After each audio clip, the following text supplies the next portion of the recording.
Welcome back to our pregame here at Huron Tigers and the Mitchell Colonels as we get set for high school football on this Friday night. Coach Drew Strand, Huron Tigers joins us. Coach Strand brought to you by the scoreboard on 3rd Street, downtown Huron. Tigers fans, where's this crew from? And probably the best 48 minutes of football the team has played this year, probably in the last few years, has pretty much controlled Aberdeen from beginning to end. Get the shutout win, 2 shutouts in a row for the team. You have to be happy about anything you saw last week.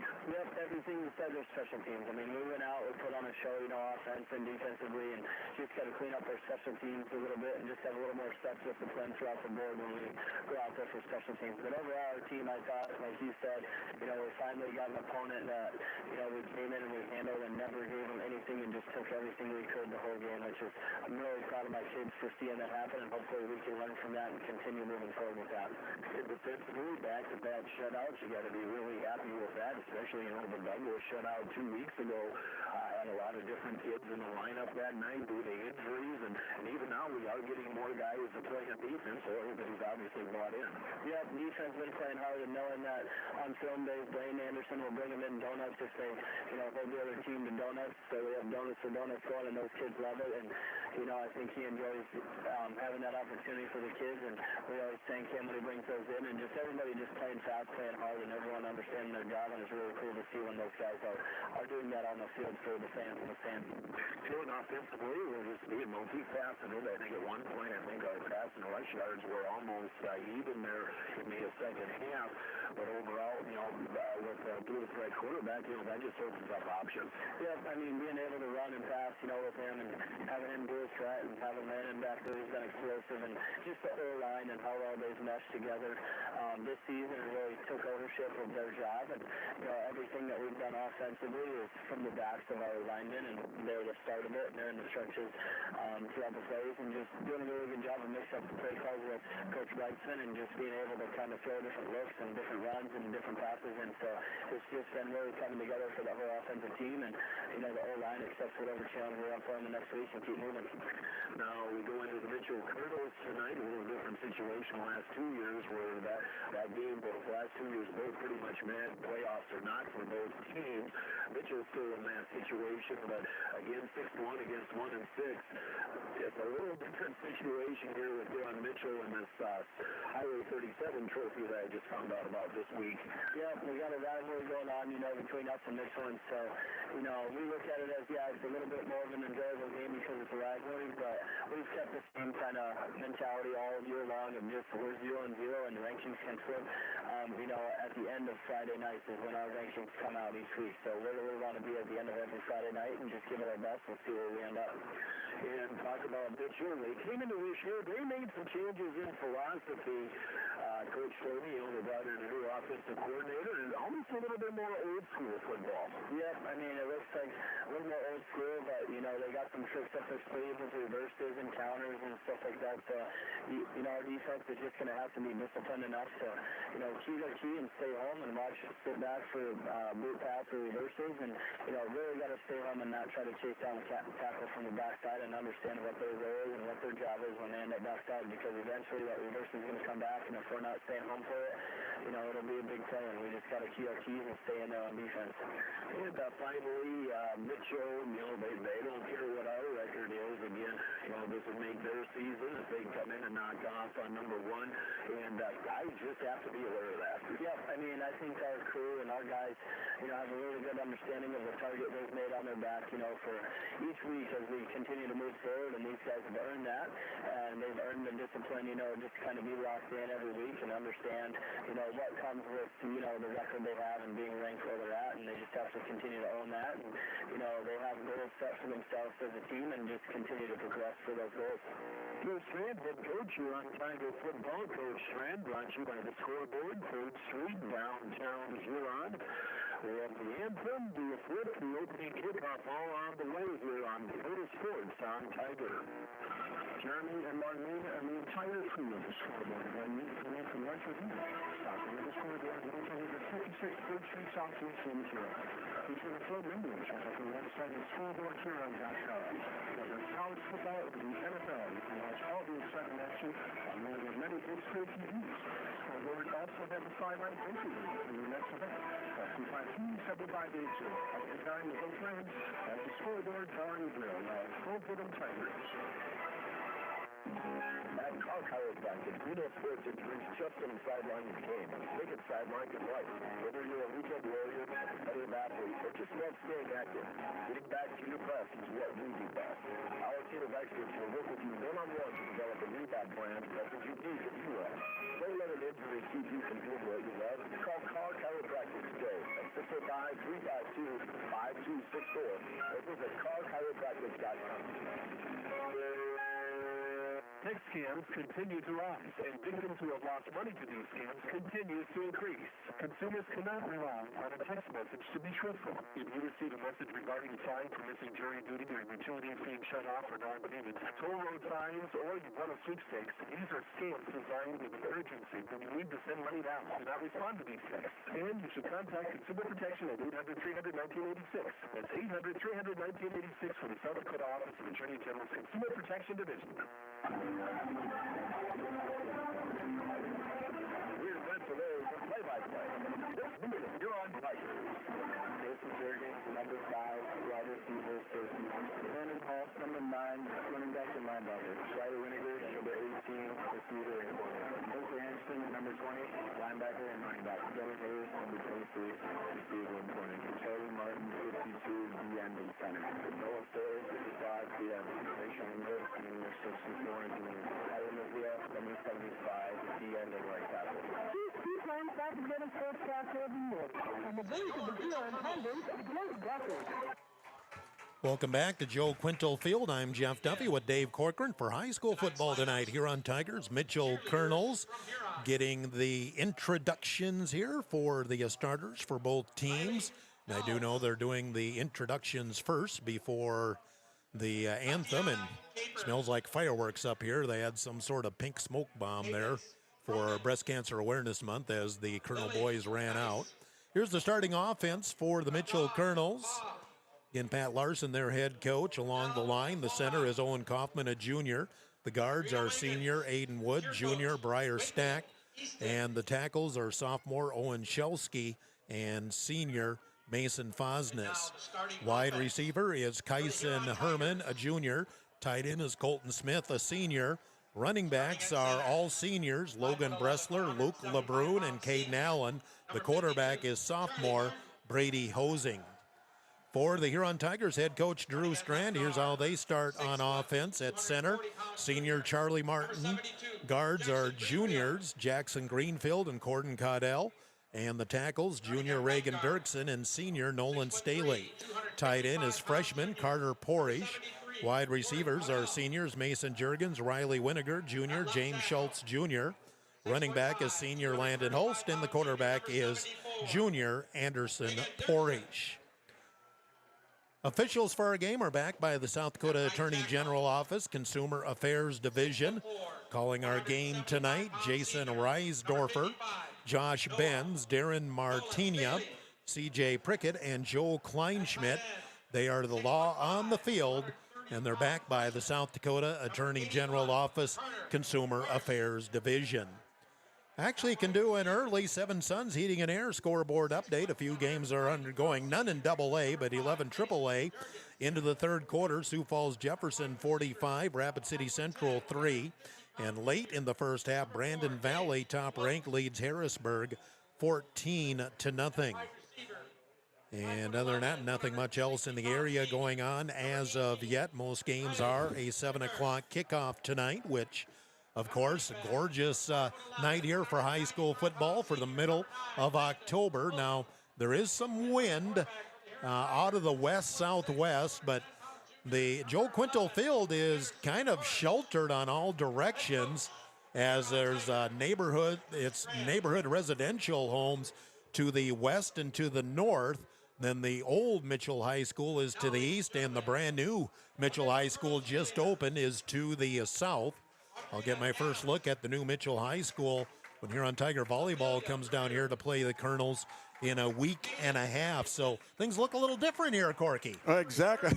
We used to go to, earlier we used to be able to just pull out in that parking lot. It was parking where you wanted to walk. It wasn't a grass field, or it was a grass, wasn't it? Part of like the little kids played. Yeah, they were right behind you. That was the game to watch behind if this one got too carried away on this side. But then you had parked over here, and and then you could come in that way. Like now, I think you got to all come underneath the new way here. But yeah. As is the tradition here on Mitchell, most anything, the cheerleaders made the trip down tonight. I've seen that over there. And we always do that for the basketball games as well when Huron comes to Mitchell. So good to see the cheerleaders, a chance to cheer on the road. Not the biggest student section over there for the black and orange. Hopefully that fills in a little more as we're going to be kicking off here in about another 5 minutes or so. So a game like this, Corky, first things first, take care of business if you're the Mitchell, or if you're the Huron Tigers. Don't let the Mitchell Colonels get a jump on you. I can remember coming in here about 15 years ago where Mitchell was winless. We had, I think, 3 wins, but needed a win to make the playoffs. We played in the wind and in the rain, never got anything going on offense, and Mitchell beat us and knocked us out of the playoffs. So, you got to be ready to go. And 1-6, that record changes, and 6-1, that record changes when it's Mitchell Huron and the major rival that you have. In fact, for the ESD, for my money, this is the best rivalry. I'd probably put Brookings and Watertown right behind us. Well, exactly. And the thing is, you don't think that Mitchell would love to knock us off tonight? Oh, that's their dream. That'd make their season, like you talked to earlier. This is their Super Bowl, as it is. Let's put it that way. That's the way it is, So we just got to tend to business, stay focused, and just do what we got that got us this far. And don't change it. Just come to get your mind in it, right, and just do what you need to do. And of course, remember, we are in Colonel country here. As always, we're in the press box, so we have the Colonel crowd right below us, about 5 feet. The Huron Tiger, boy, that's about as good of a visiting crowd as that's about as good I've seen here on travel in a long time for a road football game. Well, it's good. I mean, you need the numbers. You need the numbers in a rivalry like this. You need all the voice power you can get over there, and it just doesn't get any better than this tonight. And proximity and 6-1 helps a little bit too. Oh, absolutely. We got a winning record. These kids have done a great job along with the coaching staff. They've made things work. But you got to take care of business. Every time you go out on that field, it's different. And tonight is no exception. Huron Tigers, Mitchell Colonels coming up. Anthem and Flip on the way. We'll take a timeout in 2 minutes, and we'll be ready for kickoff. 2 minutes on Dakota Sports. And have been assigned this contest by the South Dakota High School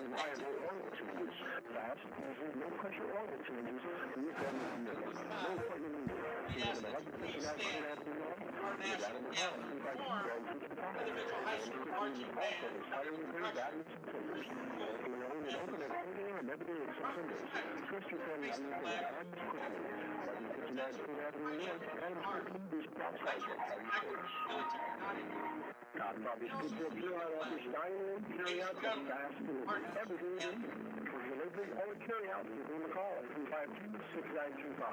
Not sure what the word from the realistic menu. We'll dine in and try the famous Godfather's buffet, featuring a variety of pizza slices, pizza chicken, and veggie salads and desserts to choose from. We're local, so stop in and say hi to Derek and the rest of the pizza crew. We're open at 195 21st Street in Huron. Godfather's Pizza. Give me a call, 352-6925. The Huron Eye Clinic is proud to sponsor the Huron Tigers. The doctors and staff at the Huron Eye Clinic are committed to providing quality service and products to their patients in Huron and surrounding areas. The Huron Eye Clinic offers comprehensive eye exams, contact lens exams, infant sleep screenings, LASIK consultations, ocular disease services, and pediatric eye care. Stop in at the office at 1288 Dakota Avenue South to make an appointment, or call the Huron Eye Clinic today at 605-352-4181. Looking to buy, build, or refinance your existing home? I'm Jimmy Olson, your local mortgage loan officer at American Basin Trust in Huron. Whether it's a conventional loan with local servicing, VA, everything, rural development, jumbo, or a home equity line of credit, I'm here to help you find the right fit. Let's make your home goals happen. Apply today at mortgagemachine.com or call 353-2818. American Basin Trust, where your journey begins. Member FDMC, equal housing lender. You listen to the Huron Tigers on Dakota Sports KIJV. The band And again, welcome back to Joe Quintal Stadium in Mitchell. I'm Jeff Duffy along with Dave Corcoran getting set for Huron Tiger Mitchell Colonel football.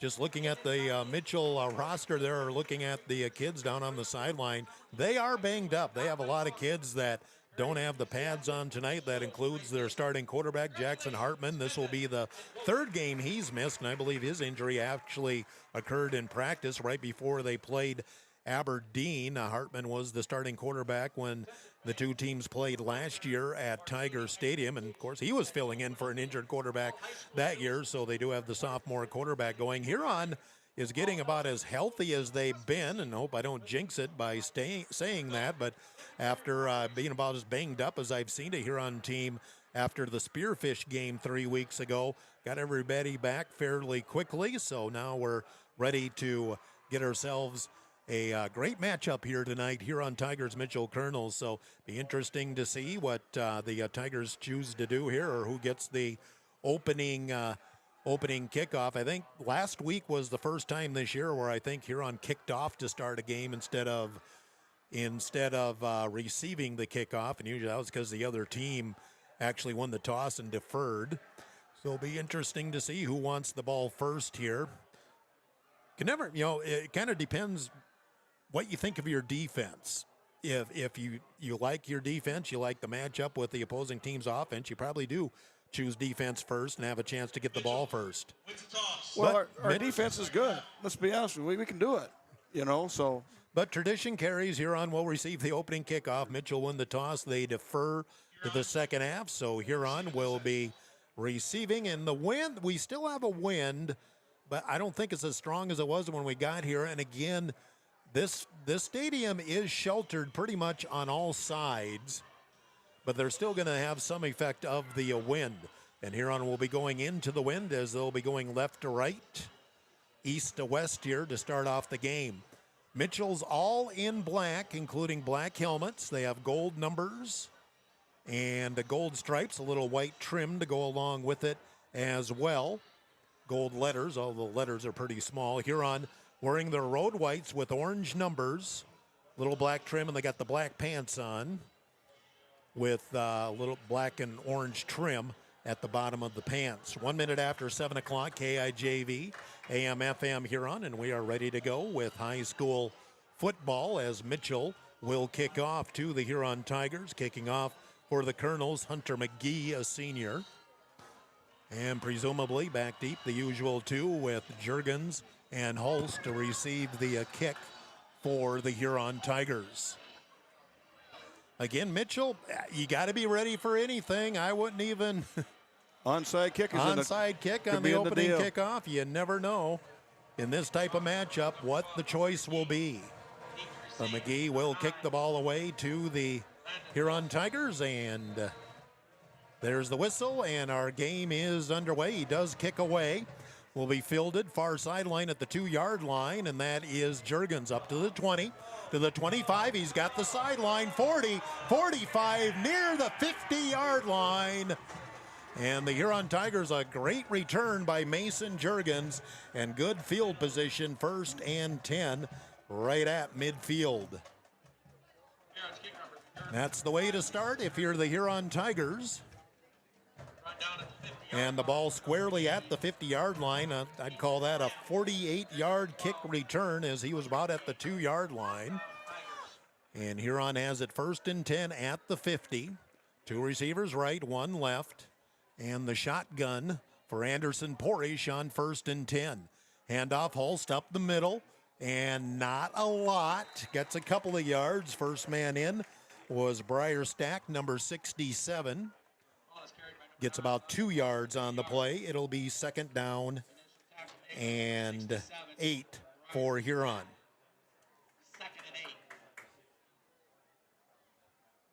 Going into the wind. I don't know if it's a huge factor. And you look at the flag at the west end, and also the flags at the top of the goalpost. They aren't moving a whole lot. Huron's trips right, 1 receiver left on 2nd down and 8. And Porish looks, he'll pump. Now he's going to step up, gets caught from behind, and Colton Smith will bring him down after a gain of 2 more. if Smith doesn't make that play, I think Porish has a little more room to run. They will put it up to the 47, so just a gain of 1 yard. And it'll be 3rd and 7 for Huron. Huron looked to pass, but Rush got in there fairly quickly. And 3rd and 7 from the 47-yard line, Huron Tigers. Trips right, 1 receiver left, and the shotgun for Porish. Porish again looking to throw. Short, and threw it over the head of Carter Porish. Carter was open on the stop route. Incomplete, and Huron a 4th and 7 from the 47-yard line, and not changing a whole lot of personnel here as of yet. Do you go for it on this position of the field? Well, Porish is the punter as well, of course. The quick kick could be there. The quick kick could be there. You're right. It is an empty backfield. 2 receivers left, 2 right. As Porish has 4th and 7 from the 47-yard line. He is going for it. Here's the pass. He's throwing deep, far sideline. The pass is complete to Juergens. First down. He boxed out LeBrun at about the 18-yard line and on target. And Juergens just made a nice adjustment to the ball. And Huron gets a first down on a long pass to Mason Juergens. Put the ball at the 15-yard line. That's a gain of 32. And Huron has it 1st and 10 from the 15-yard line of Mitchell. Took a gamble. It pays off. Trips right, 1 receiver left. 1st and 10 from the Mitchell 15. Inside handoff to Juergens again. Breaks through the first wave, and he'll get, looks like, close to the 10-yard line. Couple of guys in there. I saw number 40, Baylor Christensen, in on the stop. Gain of 5, 2nd and 5 for Landon Hulst. With the Tigers have the ball at the Mitchell 10-yard line. We're just underway. We played about 2.5 minutes. We'll go trips right, 1 receiver left, and the shotgun for Porish on 2nd and 5 from the 10. Run the option left. There's a pitch to Hulst. Turns the corner, head down, dives forward. It's going to be 1st and goal. He cut inside of, got a kick out block, cut inside. It'll be 1st and goal for Huron as Hulst gets it down to the 2-yard line. So gain of 8 on the play for Hulst, and Huron 1st and goal from the 2 on the opening possession of the game. Can stay in the shotgun. Hulst beside Porish. And just an inside handoff to Porish, straight up the middle, touchdown. 2 yards out, Porish takes it in, and Huron goes up 6-0, or excuse me, Hulst takes it in. On the 2-yard run, 6-0 Huron, 8:56 to go, first quarter. And Ty Kleinsasser will be on to kick the extra point. Gamble pays off, going for it at 4th and 7 near midfield. And Kleinsasser, the kick is up, and it is no good. Point after kicks have been a bit of an issue this year for the Huron Tigers. Huron up 6-0, 8:56 to go, first quarter. Timeout of 30 on Dakota Sports.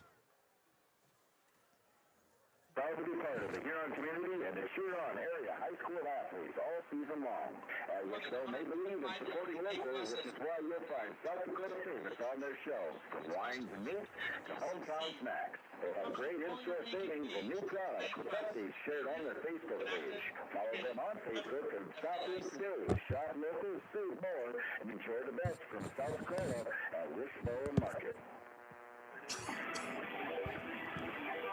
Tiger 95 and 1340 KIJZ are your home for Huron Tiger Sports.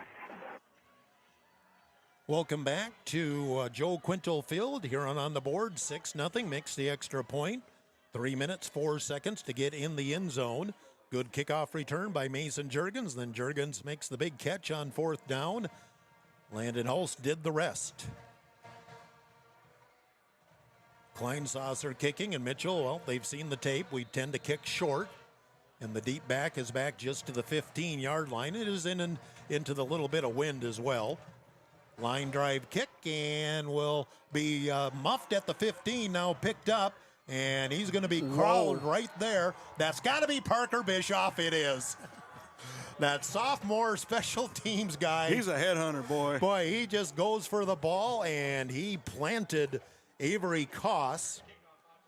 And it'll be 1st and 10 for Mitchell from the 20-yard line. Again, the quarterback is Brady Hosing. We'll see what they show here. They show their starting lineup with 3 running backs, but they actually do spread the field with 2 receivers right, 1 left. And Mitchell shows the shotgun on 1st and 10. And going to roll it to the right. Hosing turns upfield. He's got the 25, and he's got the 30. Should be very close to the first down. Had a lot of blockers in front of him, and that was just the student body to the right. It looks like they're going to mark him just short by a yard. Gain of 9 for Hosing, 2nd and 1. Oh, Hazing. Okay, the PA guy says Hazing, so that's what I'm going to say. 2nd and 1, just short of the 30-yard line for the Mitchell Colonels as they have their first possession of the game. 2 receivers left, 1 right, shotgun for Hazing. And Hazing, here's the flip to LeBrun. Bobbles now turns the corner, and he's going to be brought down right at the line to gain. And I think he probably did get the first down, needed a yard, got the yard. Oakley Anderson on the stop. Holst helped him finish it off. LeBrun with the carry for 1 yard and a first down for Mitchell up to their own 30-yard line. They'll do a lot of that. They like the misdirection. Reverses, that sort of thing. 1st and 10 from the 30-yard line. Slot left, Hazing in the shotgun on the 1st and 10 play. Huron comes in with the blitz. Hazing wants to throw and throws behind the receiver. Tried to get it to LeBrun. LeBrun reached a hand out, and that did actually get tipped in the air, which can be dangerous if you're a Colonel. Incomplete, 2nd and 10 from the 30-yard line. We're just underway, 7:48 to go, first quarter.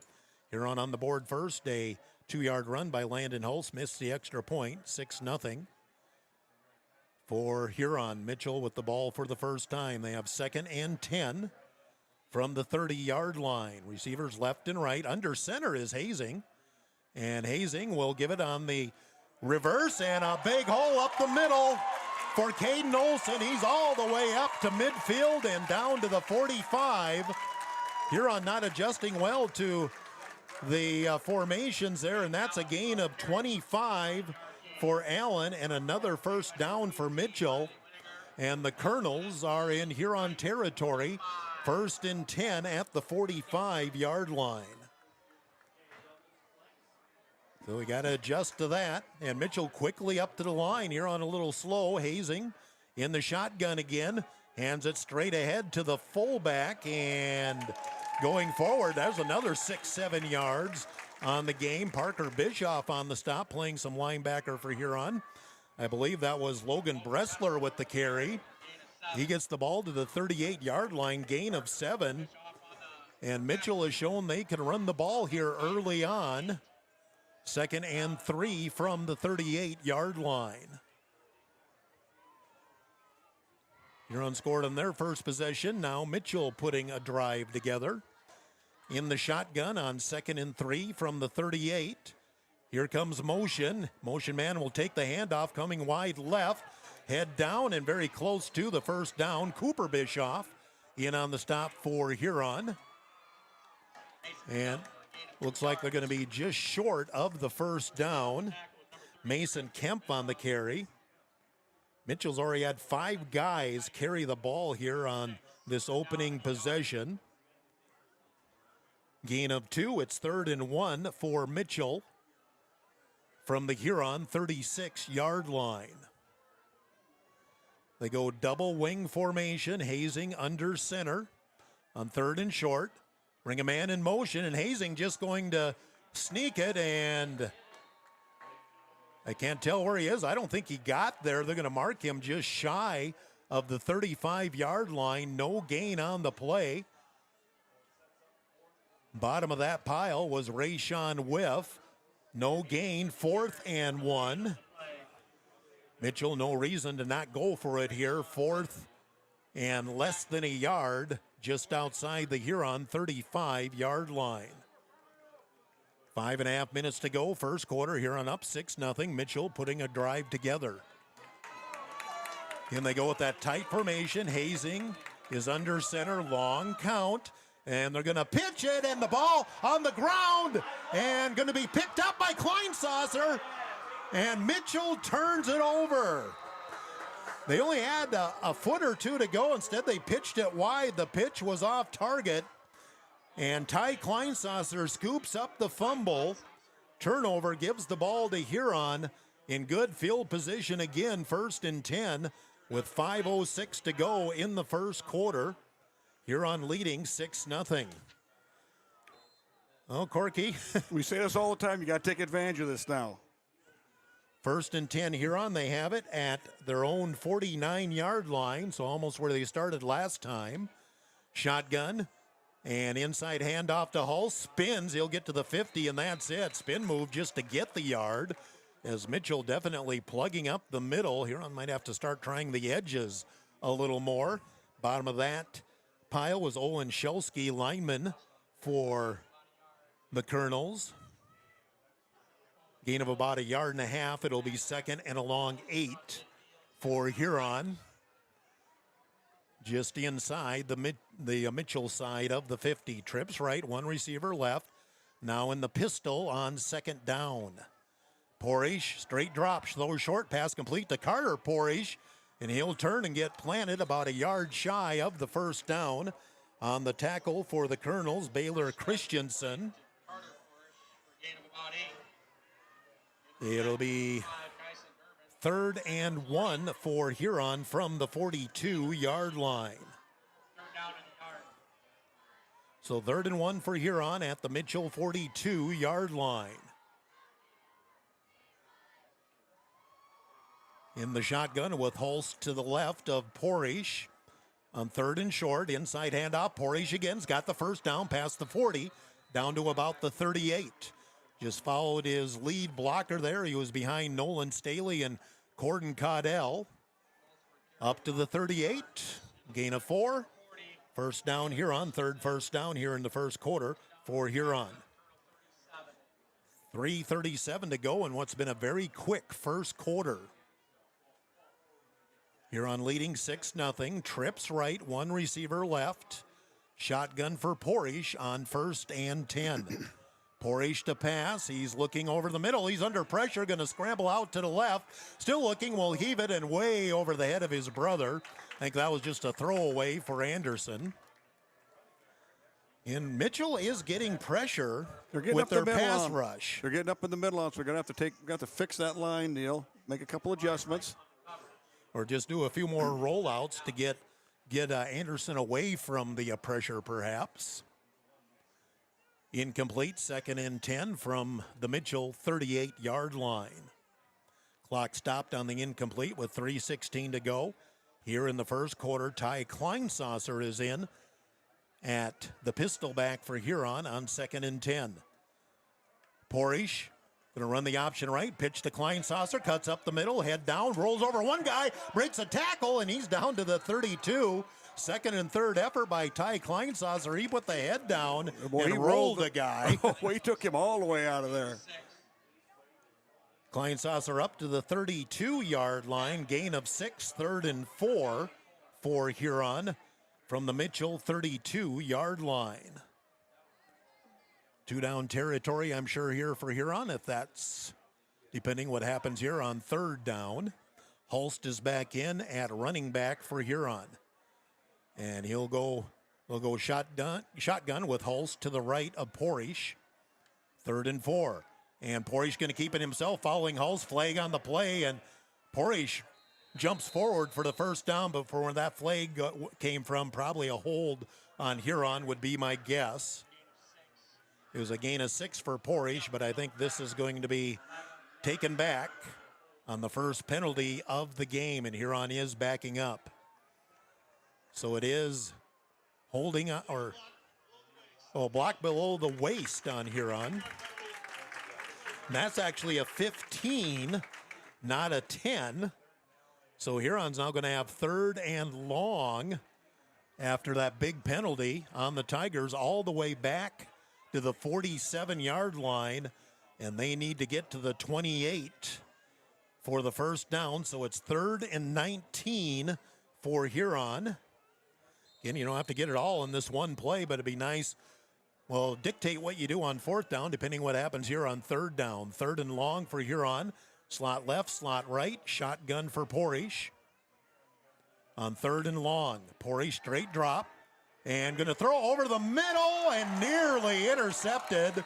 Flag on the play, and that might be ineligible downfield on Huron. They're trying to set up the middle screen, but I didn't even see who the receiver was in the vicinity, and it is illegal downfield on Huron, incomplete. Christensen had a pick in his hands and dropped it. So ineligible downfield, that'll be declined. It'll be 4th and 19 for Huron at the 47-yard line. So a big penalty. We'll see if that blows up. Yep, we're changing personnel, so Porish will come in to a punt with 2:07 to go here in the first quarter. So Huron will look to pin him back. Porish a little late getting out on the field. Does not appear that, I thought Mitchell would have a play clock out here, but they don't. So Porish to kick. Mitchell has 2 guys back deep to receive. Snap on target. And Porish will angle it near sideline. Going to bounce out of bounds. Not going to get a lot out of this. And Mitchell forces the punt and gets the ball back with 2 minutes exactly to go in the first quarter.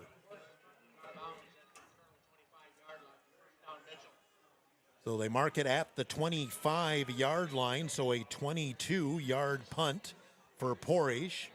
Huron leading 6-0, and the Colonels have the ball for the second time here from their own 25-yard line. Hazing is under center with the double wing formation on 1st and 10.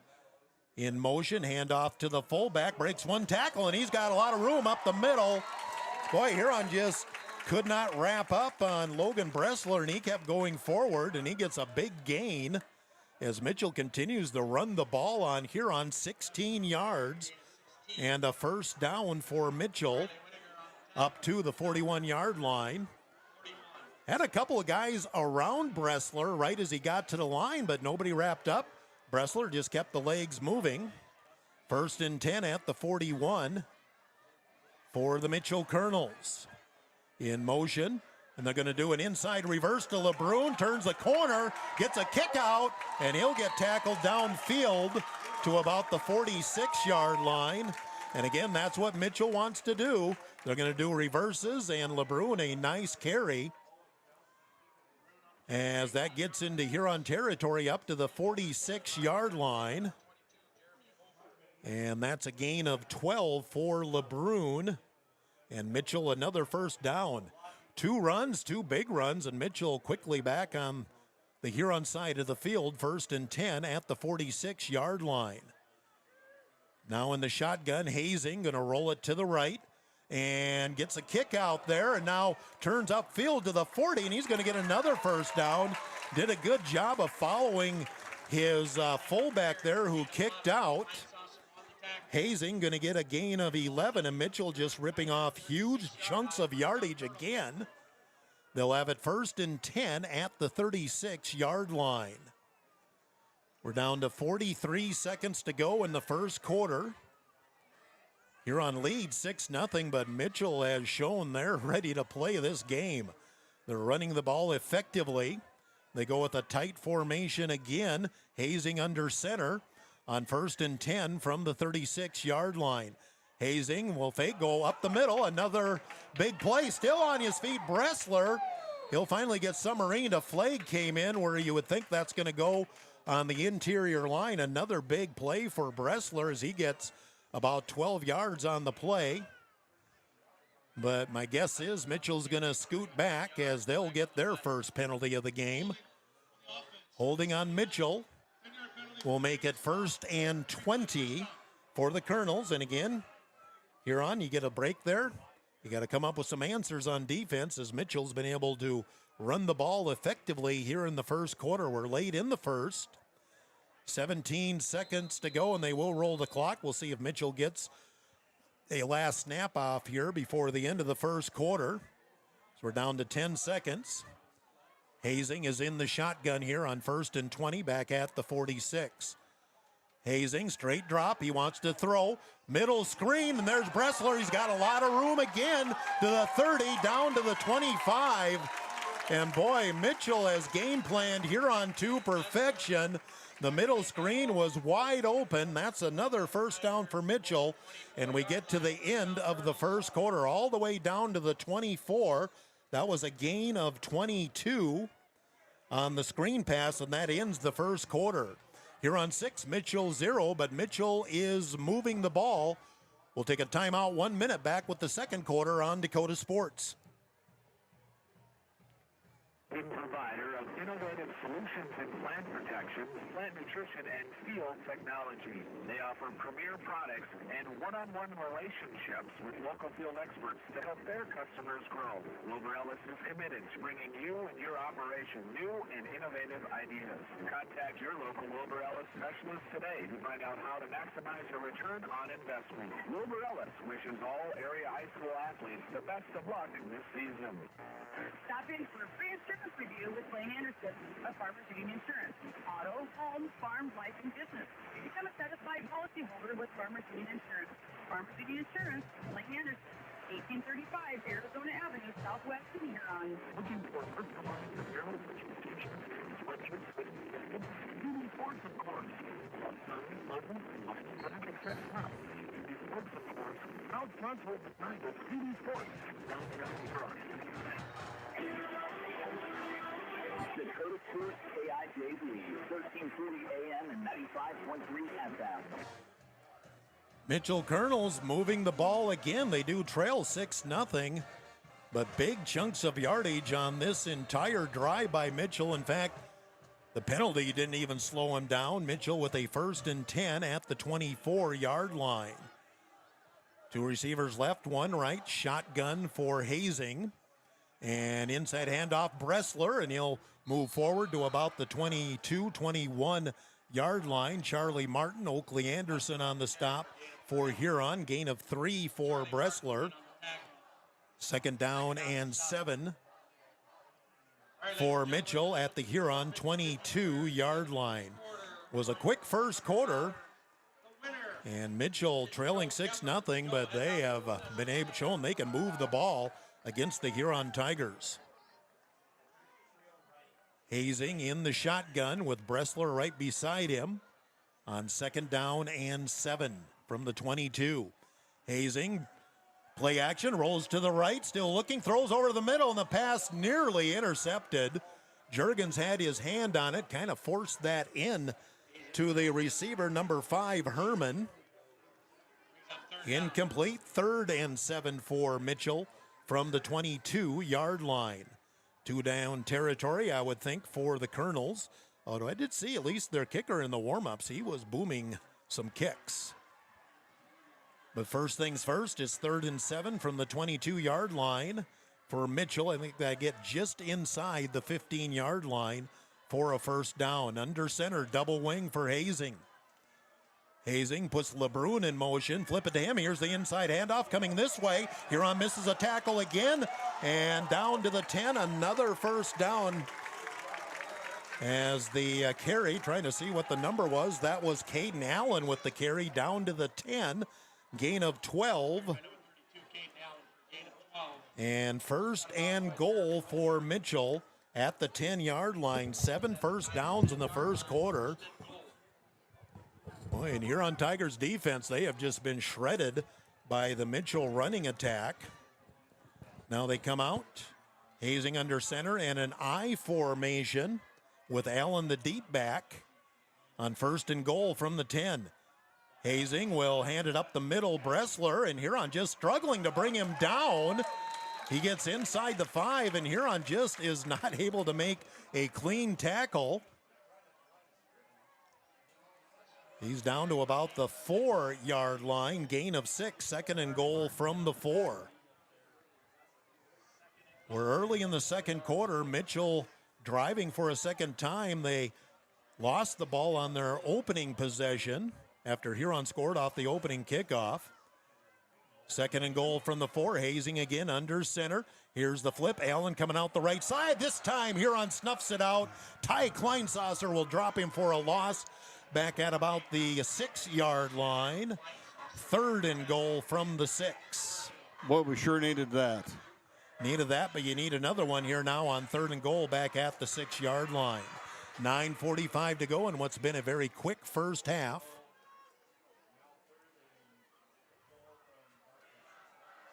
And Mitchell shows shotgun.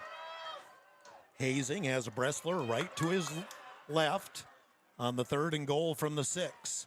And going to roll it to the left. There's the kick out to Bressler, and he's going to be planted at the 10 by Oakley Anderson. 2 run plays result in losses. That was a loss of 4 on the play, and the field goal unit is in for Mitchell. Their kicker is Hunter McGee. Like I said, I was watching him in warm-ups, and he was kicking from a lot further out than this. This will be about a 27-yard field goal attempt. Now, just make a note, too, that Hazing is the holder for the Colonels, the quarterback. So, field goal attempt for McGee. Snap is there. The kick is high enough, and it is good. 27-yard field goal by Hunter McGee. It's 6-3. Huron leads. Early in the second quarter, we'll take a timeout of 30 on Dakota Sports.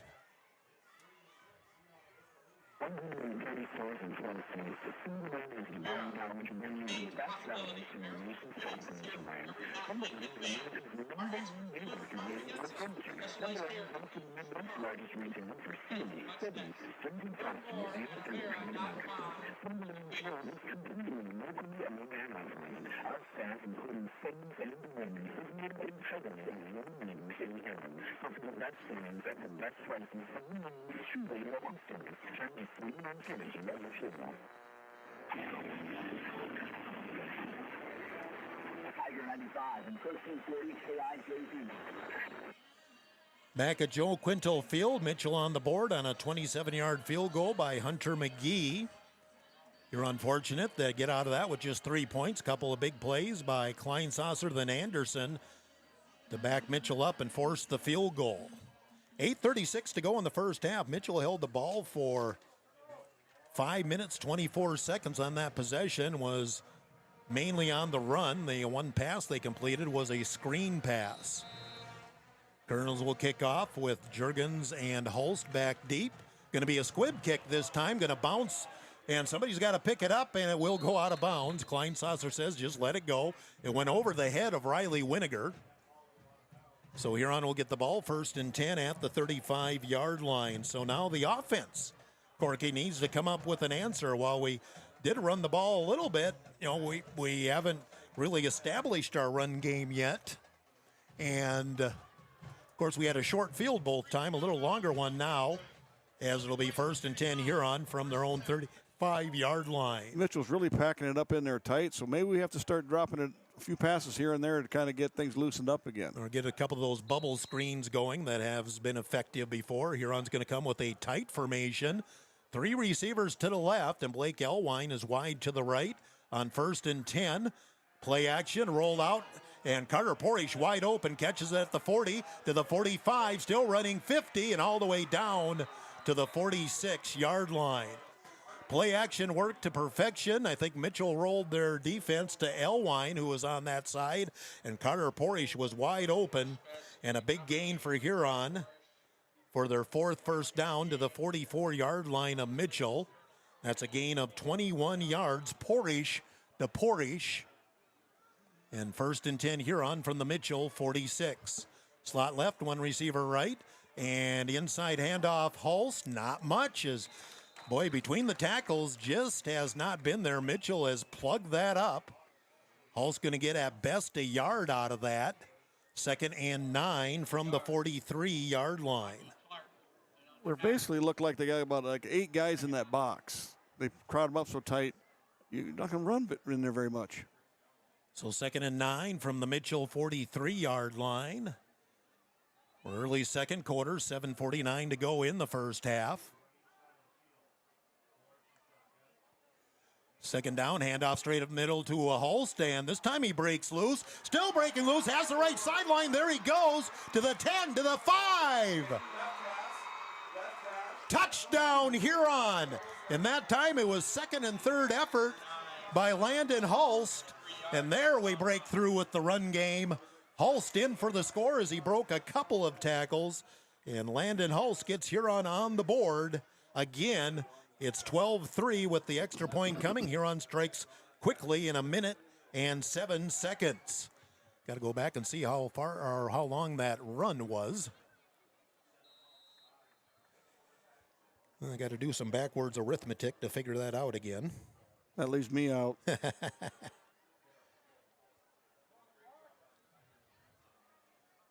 So 43-yard run for Landon Holst. Huron's going for 2 after missing the extra point. Porish rolls right, looking. Now under pressure, comes back to his left. It goes to the middle, and it's open for the touchdown. Porish kept the play alive till somebody opened up in the end zone. The point after good. And I believe Holst, okay, I couldn't tell for sure who did catch it, so Holst gets 8 points on that possession. 43-yard run and catches the 2-point conversion. 14-3 Huron, 7:29 to go in the first half. Timeout of 30 on Dakota Sports. Brian, and the Dairy Queen of Huron, the hardest blizzard event is Reese's Caramel Craze, and it's only for a limited time, so get your new favorite blizzard today. For birthdays or anniversaries, or for any occasion, get a DQ cake. Call 352-5097 or shop it and order one for your party. Treat yourself and then reward yourself with the DQ app and download it today and save. Dairy Queen of Huron is open every day of the week for lunch, dinner, or an anytime snack. Dairy Queen of Huron.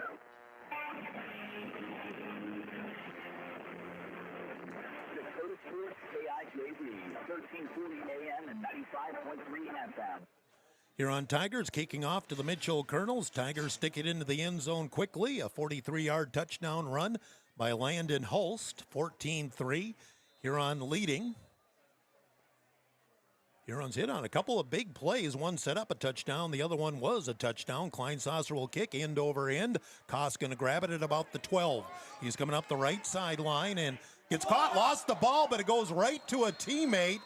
He was stripped by Jeremy Hofer and then just popped up in the air like he was doing a lateral back to Jack Hone. And Mitchell gets by a potential disaster there. Mitchell will keep the ball 1st and 10 at their own 22-yard line.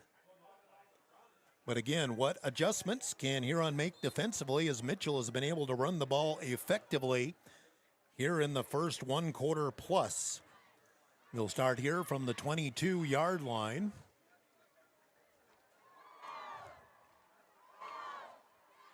Hazing under center, and they'll go I formation on the 1st and 10. The pitch back going to the deep back, and again, there's room. Jeremy Hofer going to make the tackle, but forward momentum there by the runner. That was Mason Kempf. And he's going to get about 10 yards. That's enough for a first down for Mitchell, and the Colonels continue to run the ball effectively. They have 8 first downs here in the first half already. And we're not even to the halfway point of the second quarter. 1st and 10 at the 32-yard line after Kempf's carry. A little different formation again. Hazing still under center. Handoff, and that's Kempf coming again. And again, he gets some extra yardage after being hit.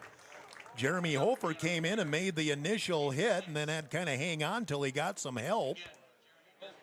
And that'll be a gain up to the 38. Gain of 6, 2nd and 4. Mitchell, everybody that runs the ball, and they've had 5 guys carry the ball already, everybody runs the ball hard. You got to be ready to wrap up, get them low, and take them down. Well, we're staying up too high. We got to get it on the waist, down to take these guys out. 2nd and 4 from the 38-yard line. I formation again. And this time, inside handoff to LeBrun. He's not going to get much, as that was snuffed out by Huron. Hofer was in to help out, but I believe Ty Kleinsasser was the first guy, and there no gain for Luke LeBrun. It'll be 3rd and 4 for Mitchell from their own 38. The way Mitchell has run the ball, this is not a guarantee to be a pass. In fact, I'll be surprised if they don't try a run, because they've been very effective running the ball here in the first half. Big play for the Tiger defense, 3rd and 4 from the 38-yard line. Long count, and Hazing is going to pass. He's trying to get the middle screen set up, and boy, nearly swatted away by Oakley Anderson. He read that one, and Hazing threw that into a bunch of traffic, incomplete. 4th down, and Mitchell does change personnel. So they appear to be ready to punt. But again, I always say appear because, one, you can go long count here. The punter for Mitchell is Ethan Plamp, a sophomore. James Schultz Jr. is the lone man back deep to receive for the Huron Tigers. Low snap. Here comes Juergens, but they do get the punt off. Schultz going to grab it at the 33, breaks one tackle, and then gets swallowed up by the second. Schultz living dangerously on punt return, but Huron gets the ball back on the Mitchell punt.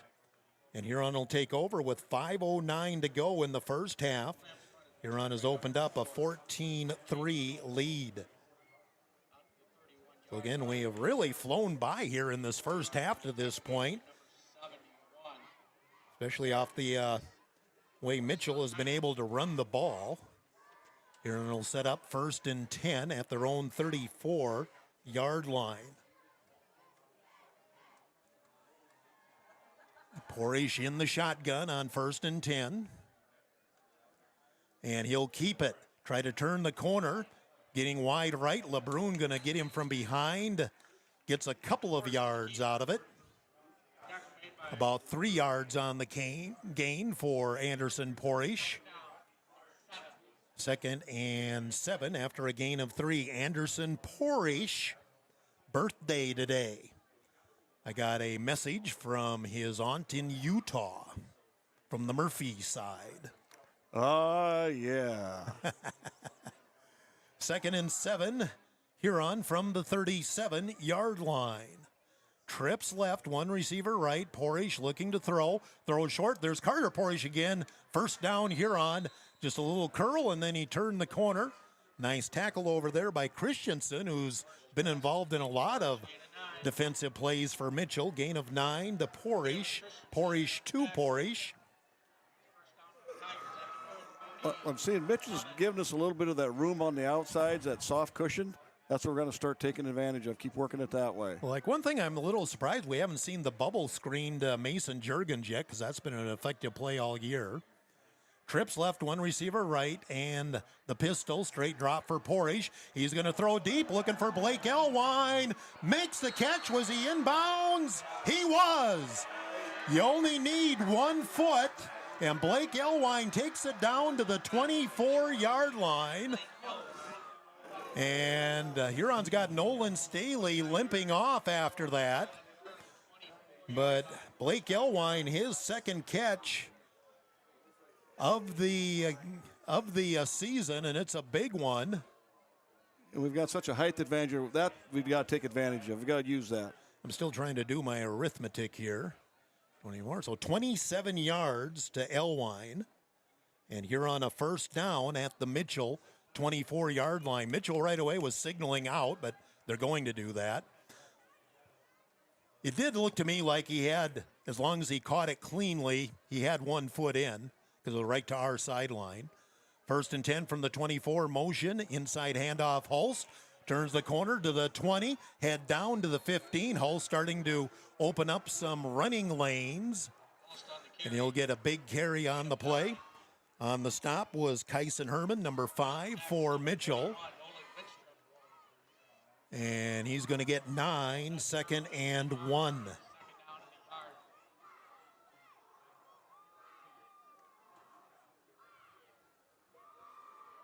So Holst again getting the run game going here on 2nd and 1 from the Mitchell 16-yard line. Going to pitch it right. Oakley Anderson getting his fair carry. Cuts back into the middle, still on his feet, and I don't think he got there. He broke a lot of tackles basically just to get back to the line of scrimmage. No gain on the play for Oakley. It'll be 3rd and 1 just outside the 15-yard line. Owen Shelsky, he's been in a lot of defensive plays for Mitchell as well. 3rd and a long one just outside the 15-yard line for Huron. Trips right, one receiver left. Anderson still in the backfield. And Porish going to throw. Now he's getting pressured out of the pocket. Got to get rid of it. He'll throw in the middle. Intercepted. No, dropped. Right in the hands. That's the 2nd dropped interception by Mitchell. Not what you want your quarterback to do. And Anderson, I think, just got an early birthday present. Oh, boy.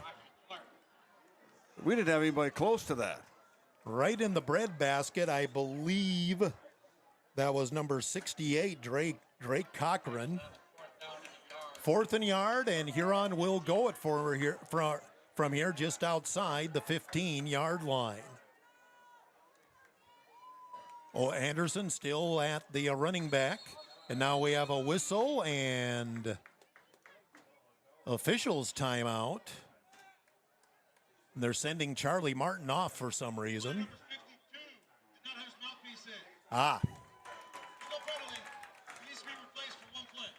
That always used to be a penalty, so at least that works to Huron's advantage. But we didn't lose any yardage. And we lose our center for a play on a 4th and 1. Staley? And, well, Staley just went out with the injury back on Holst's run, and Huron's going to take a timeout. Got to get everybody. Staley is back in, and he's going to have to snap this ball. Timeout Huron with 1:54 to go first half. Huron up 14-3. Trying to add more. Timeout 30 on Dakota Sports. Performing to their full potential, does the ration provide everything they need? But the experienced team consultants of the Dakota Land team help you get the performance you want and the service you deserve. With the ability to balance rations for every stage of a fast life, the team consultants provide valuable information to support your operation. They strive to provide best-in-class service and knowledge you can count on. Dakota Land Feeds, your local feed supplier.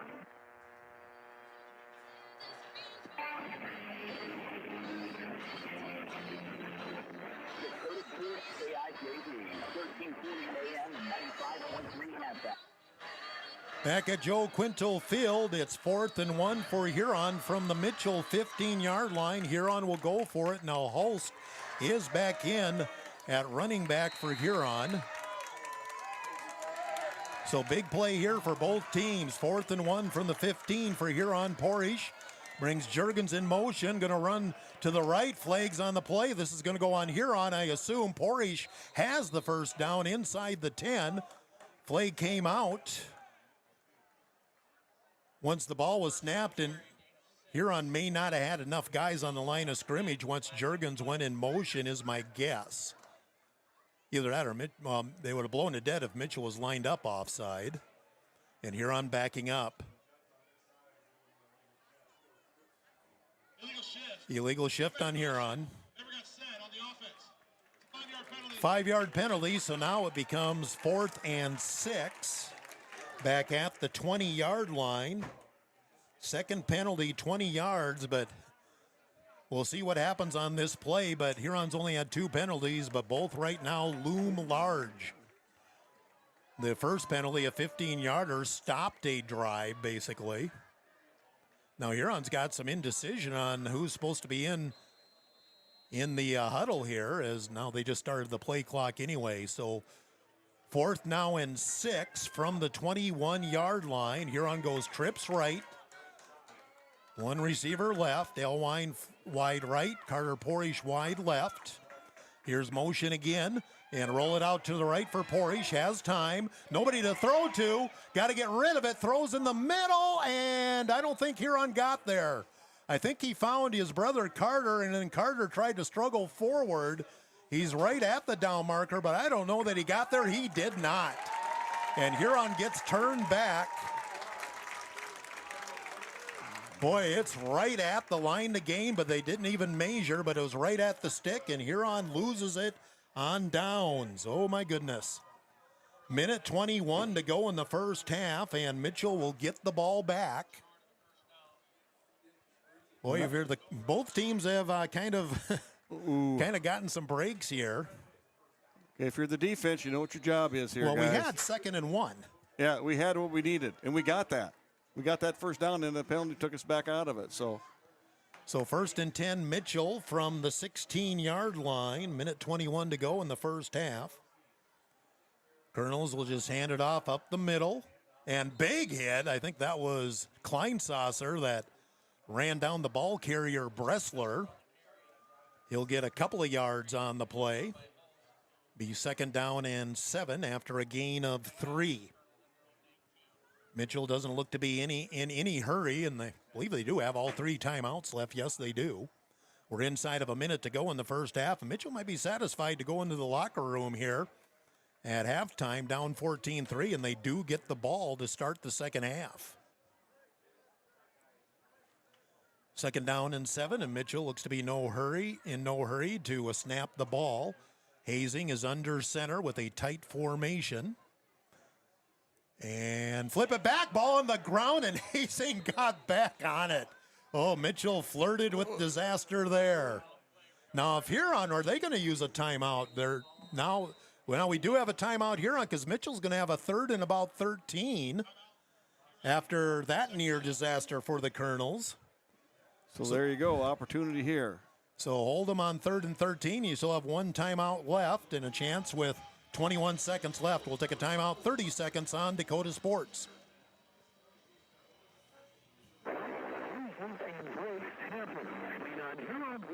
Medical Center, Orthopedics and Sports Medicine. Orthopedic surgeons Dr. Kevin Ober and Dr. Todd Anderson, along with the pro rehab physical therapy teams, are here to get you back in your game.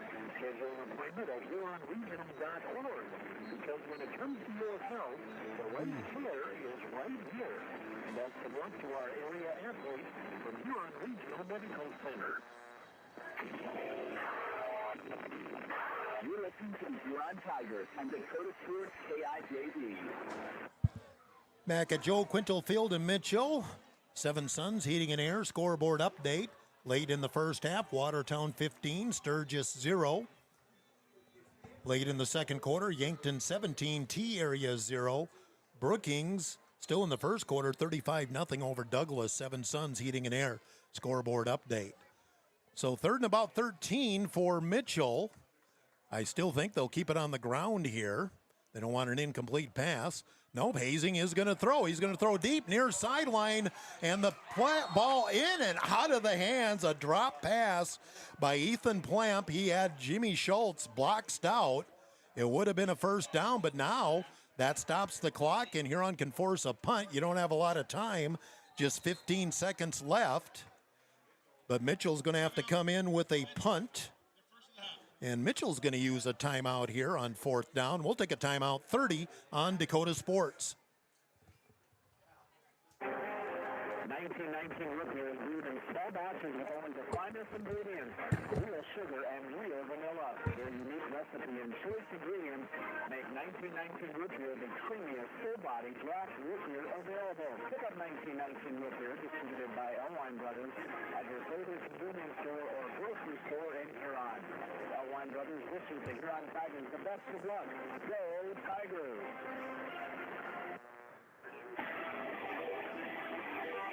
Tiger 95 and 1340 KIJD are your home for Huron Tiger Sports. 4th down and 13 for Mitchell. We would expect a punt here, we'd think, from the Colonels with the ball back on their own 13-yard line. Schultz is back right at the 50-yard line. And again, Plamp is on to kick for the Mitchell Colonels. At best, Huron probably only have one play here, as long as Mitchell does punt the ball away. Plamp gets the snap. Huron comes after it. It's blocked. It's blocked. Picked up. Oakley Anderson, touchdown. Boy, the football gods are looking down tonight. I believe it was Juergens that blocked it. Oakley Anderson scoops it and scores, and Huron with 9 seconds left scores on a blocked punt to lead 20-3. That's better strategy than what I was thinking. Hey, it works. That's all we care about here. About a 2 or 3 yard return for Oakley Anderson. Looks like we're going for 2. What is it there? Yeah. No, Anderson Porish is going to kick the extra point this time, and now Mitchell going to use another timeout. Timeout Colonels. Huron now up 20-9 with an extra point pending. Timeout 30 on Dakota Sports. Northern Center for Recreation in Huron is your ultimate destination for fun and activities. Challenge yourself and get fit with the fitness plans that fits your schedule. Northern Center offers water classes, weight and cardio classes, bicycle spin classes, and more. These fitness classes are led by Northern Center expert instructors. Sign up for a fitness class today. The Northern Center for Recreation, where the fun never ends. Dakota Sports KIJV, 1340 AM and 95.3 FM. Huron Tigers a blocked punt. They're in the end zone again. And Anderson Porish will attempt the extra point. Try to increase the lead to 18. It was a full-out punt block by Huron. I think Juergens got it. Oakley Anderson scooped and scored just a couple of yards. Porish to kick the extra point. Line drive, but punches it through. Huron 21, Mitchell 3 with 9 seconds to go in the first half. Timeout of 30 on Dakota Sports. Sydney with Brian J. Davidson Insurance Agency in Huron. We change thousands of diapers. I got hundreds of crufts, take hours if you could be decked up goose. Because you'd do anything for your kids. That's why it's so important to protect them with life insurance from State Farm. State Farm agent Brian Davidson will help make it easy and affordable to help you protect your family, no matter what the future holds. Because for the people you do anything for, life insurance can mean everything. Call today, because like a good neighbor, State Farm is there.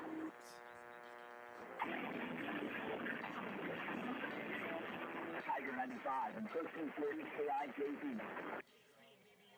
Huron Tigers now lead 21-3, and boy, if you're the Mitchell Colonels, you're just thinking, we've done it to ourselves. They've dropped 2 interceptions. They dropped a pass that would have gave them a first down before the block punt. They've had all kinds of opportunities. And we're very lucky we come out with now too. Helped us out, so we got off in on those. So it's great. So Huron will kick off. We'll see what Kleinsasser does. Probably squib it. Well, just kind of a line drive. Going to be fielded at the 21. Straight up the middle, and his blocker was pushed into him. I didn't see who did that. You can pick who got the special teams tackle, but Kleinsasser did. Yeah, he just pushed the blocker right back into him. And Mitchell, with 5 seconds left, I assume they'll just take a knee and call it a half at the 30-yard line. So 1st and 10, Mitchell should be the last play of the first half. And it looks like they're just going to take a knee. Hazing under center. And he will take the knee. We get to the half. Huron 21, Mitchell 3. Timeout 2 minutes. Back with our halftime 2 minutes on Dakota Sports. Experience delicious. Experience Washington Restaurant in East Mountain. They specialize in steaks, burgers, seafood, and pasta. Find it here at a grill party in a private room and offer catering too. Open Monday through Friday 4 to 10, Saturday 4 to 11, and open for lunch every Thursday 11 to 2 and closed on Sunday. Find it a restaurant in East Mountain. Crossroads All in senior downtown. and parents. Please report to the field for senior At car chiropractic, we know sports injuries just getting sidelined in the game. They get sidelined in life. Whether you're a weekend warrior, a competitive athlete, or just love staying active, getting back to your best is what we do best. Our team of experts will work with you one-on-one to develop a rehab plan that is unique as you are. Don't let an injury keep you from doing what you love. Call Car Chiropractic today at 605-352-5264 or visit carchiropractic.com. Adams quickly is your go-to place for convenient, reliable oil changes. Fast, easy, no-pressure oil changes for your family year. No appointment needed. See them in 1159 Clean Avenue Road.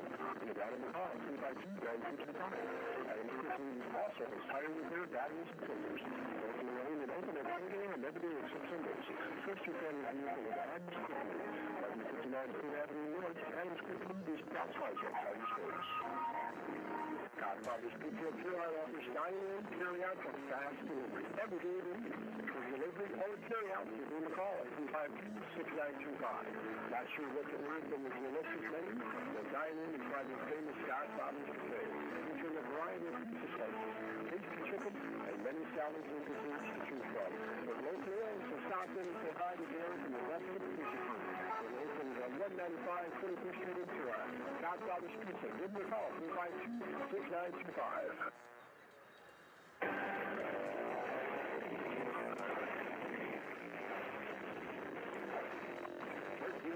KIJV is Tiger Radio. It's our time. Let's join the voice of the Huron Tigers, Jeff Duffy. Welcome back to Joe Quintal Field in Mitchell. The Huron Tigers capitalize on the Colonel mistakes, blocking a punt with 9 seconds left. Scoop and score by Oakley Anderson.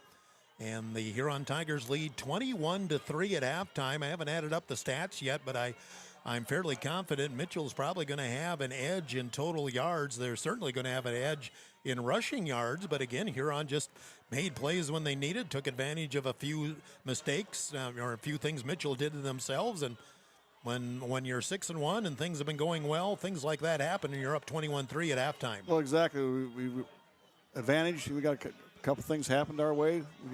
We locked in on it. Great. You know, we got those points off of that. And Mitchell had a couple of mistakes there. We were able to take advantage of that. So, yeah, great first half for us on that part of it. You know, and the special teams have had a good first half. Had the 50-yard kickoff return to open the game by Mason Juergens, and I believe it was Juergens that blocked the punt, and Oakley Anderson definitely had the scoop and score, although it was just like a couple of yards. But, you know, great impact from special teamers today. We saw a couple of big hits, one from Klein Saucer, one from Parker Bischoff. The special teams, boy, I'm not sure who the coach is that, but they're happy at halftime. Well, they got, you know, that's the thing. Special teams is a big part of your game plan. It's a third of the team. You know, so you got to make sure you got the right personnel in there doing everything and don't change like that. So we're very successful with it. It's working in the right direction for us. And we're just thrilled with the way the outcome's working for us right now.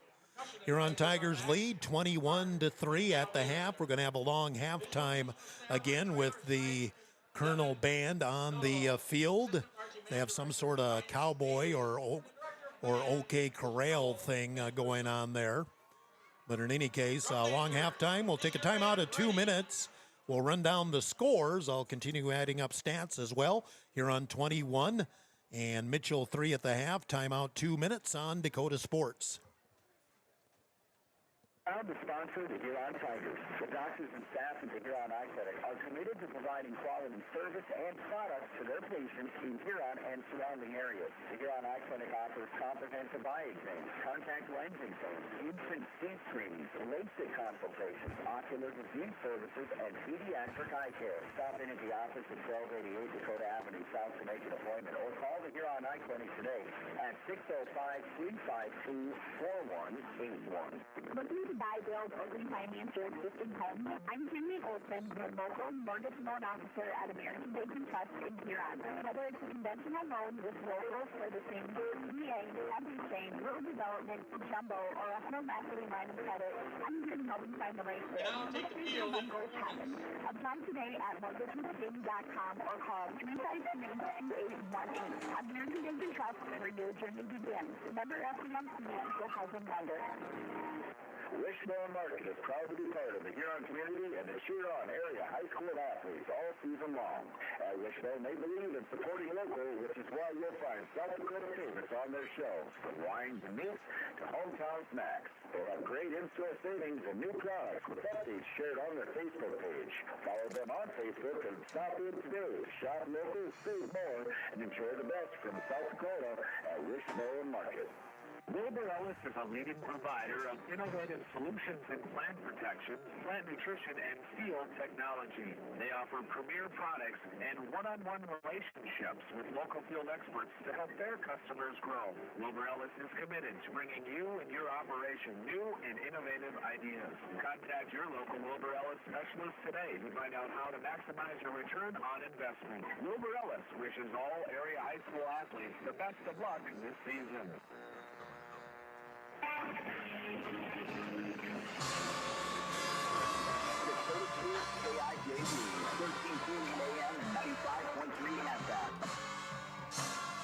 Mitchell High School marching band on the field, some sort of Western theme, and they are loud, but I see they do have some microphones out there as well.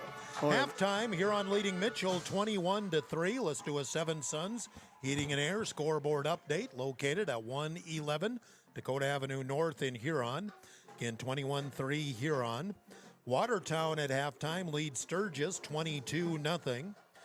Yankton late in the second quarter leads T-Area 17-0. Brookings on top of Douglas 35-0. That hasn't updated for a while. Still in the first quarter. Early in the first quarter, Lincoln 14, Aberdeen 0. And Spearfish Pier has not kicked off yet out west.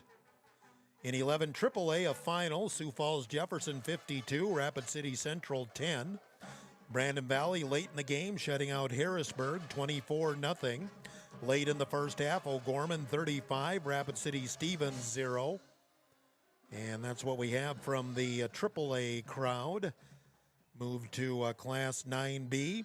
Game we have on the KOKK, it's a tight one at the half. Hitchcock-Tulare leading Arlington 16-14. Sully Buttes early second quarter leads Sunshine Bible 38-6. Late in the first half, Coleman Egan leads Iroquois Lake Preston 38-14.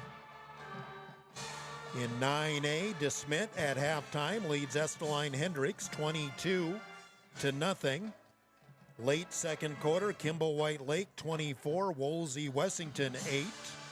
In Class 11B, Mount Vernon Plankinton is up big on Woonsocket Wessington Springs Sanborn Central 30-0. That is the eye-opener of the night. MVP leading Woonsocket Wessington Springs Sanborn Central. The Bucks are undefeated, but boy, MVP for the first half at least is laying the wood to them. Wagner late in the first half leads Miller Highmore Herald 39-0. And that's a look at your area scores, and that is your Seven Sons Heating and Air scoreboard update. Phone 605-352-5316 for Seven Sons Heating and Air of Huron.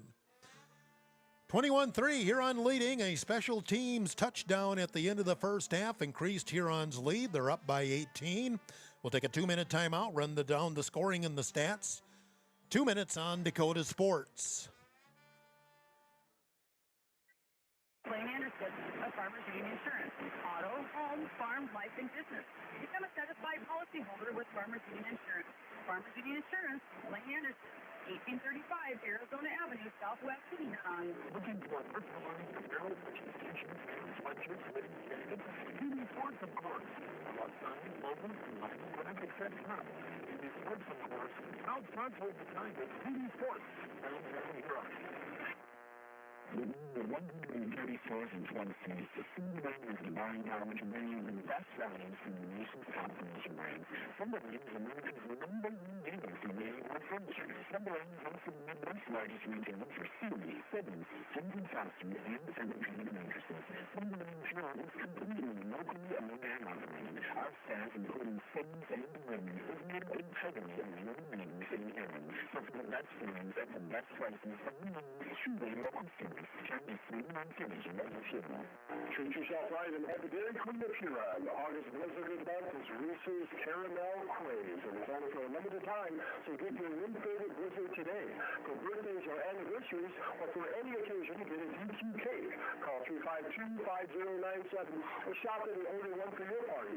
Treat yourself and then reward yourself with the DQ app and download it today and save.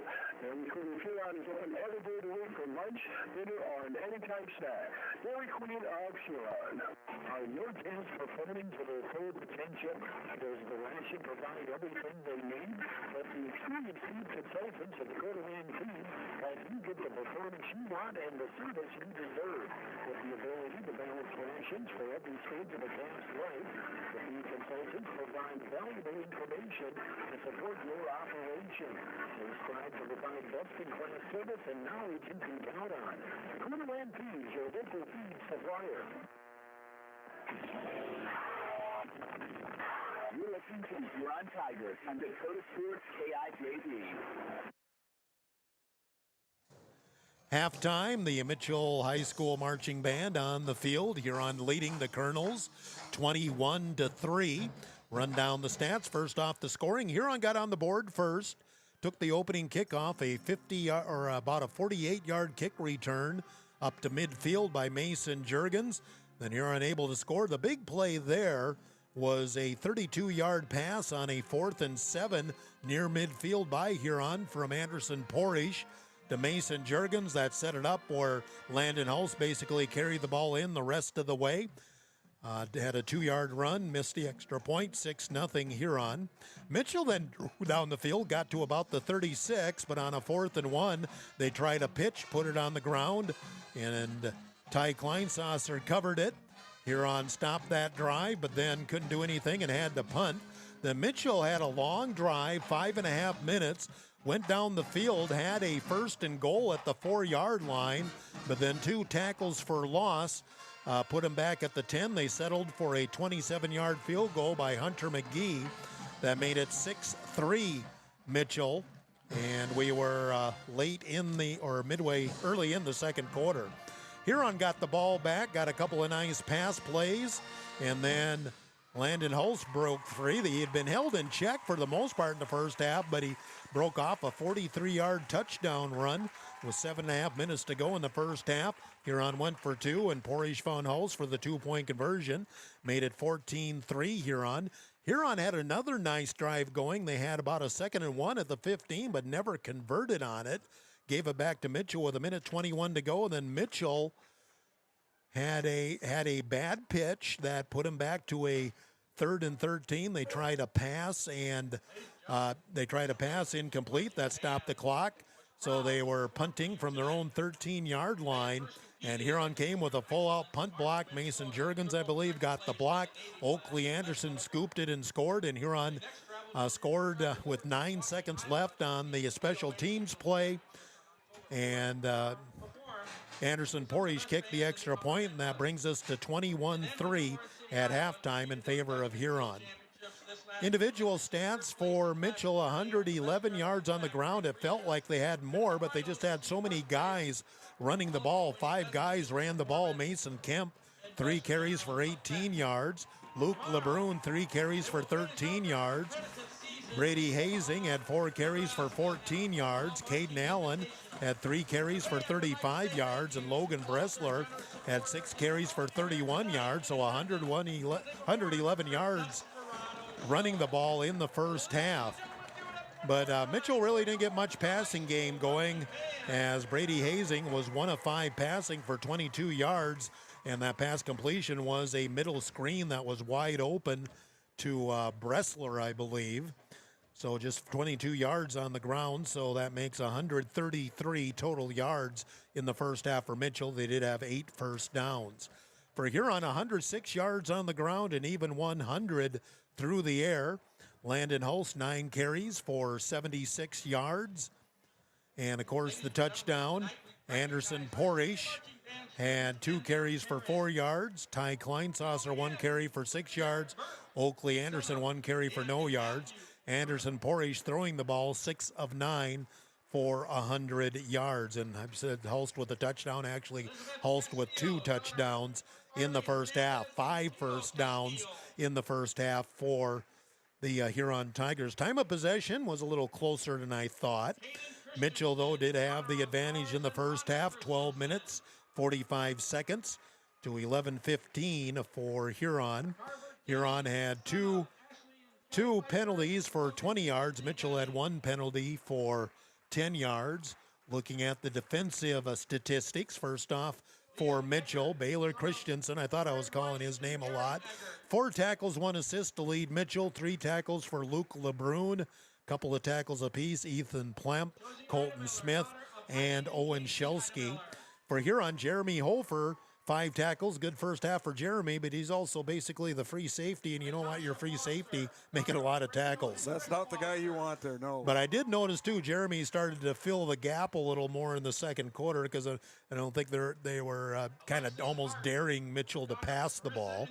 But Jeremy leads with tackles with 5. Ty Kleinsauser, 4 tackles and an assist. Oakley Anderson, 4 tackles and an assist, and scored the special teams touchdown. Rayshawn Whiff with 3 tackles. That guy is just so underrated.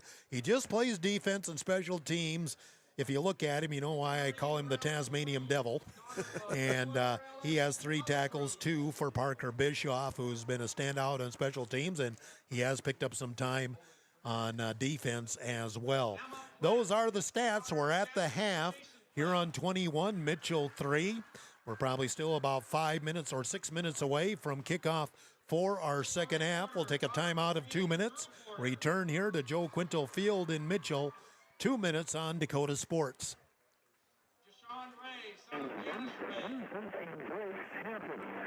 Huron Regional Medical Center, Orthopedics and Sports Medicine. Orthopedic surgeons Dr. Kevin Hofer and Dr. Todd Anderson, along with the pro rehab physical therapy teams, are here to get you back in your game. Schedule an appointment at HuronRegional.org, because when it comes to your health, the right care is right here. And that's the one to our area athletes from Huron Regional Medical Center.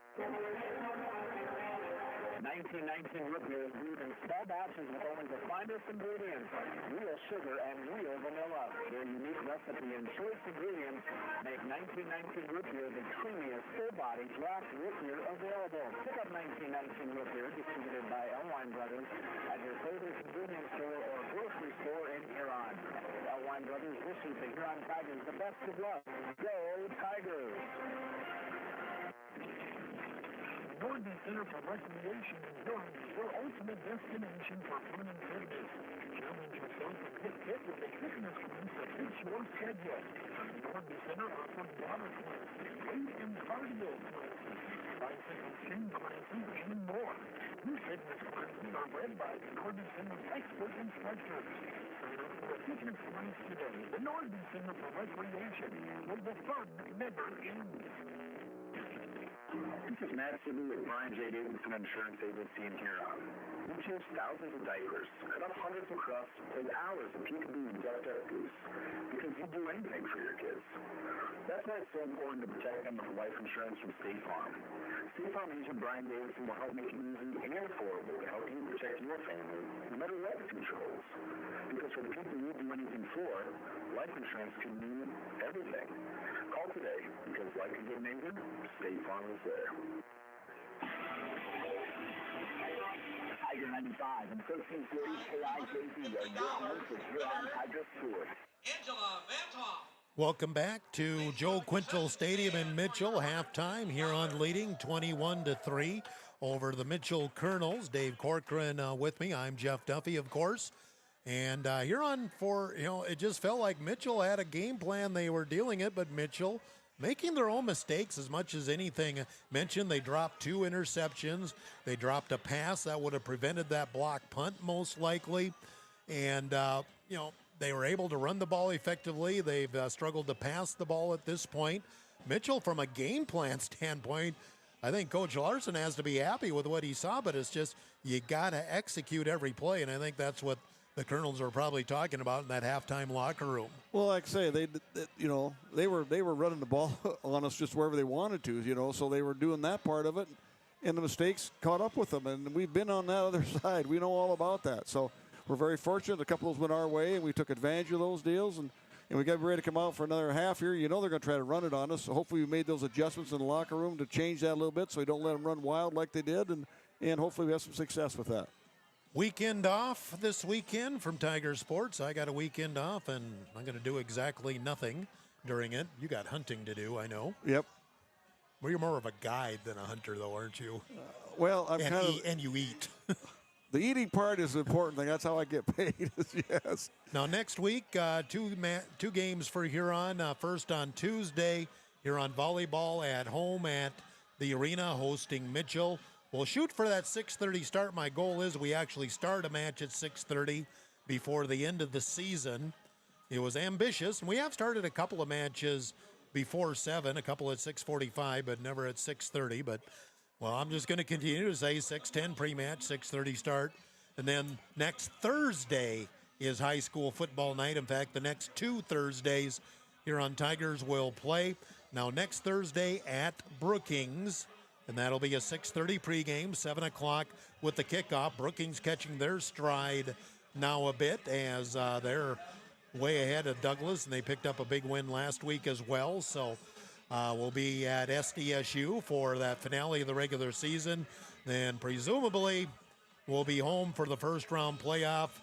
Seed still too hard to tell right now, but Huron holding that number 1 seed. And if you can get the top 2 seeds, then you know you're at home through the quarterfinal and semifinal. But that's another thing to worry about later. First things first, we need to take care of the Mitchell Colonels here tonight, but no Friday football the next 2 weeks, and I don't mind that at all either. No, it gives you a little more break of the action there. So halftime again, it's Huron 21, Mitchell 3. We'll take a timeout of 1 minute. We'll be back with the second half kickoff on Dakota Sports on Tiger. Experience values in the restaurant in East Palm. They specialize in steaks, burgers, seafood, and pasta. Clients here can still party in a private room and offer catering too. Open Monday through Friday 4 to 10, Saturday 4 to 11, and open for lunch every Thursday 11 to 2, and closed on Sunday. Clients in the restaurant in East Palm in the Crossroads in downtown Huron.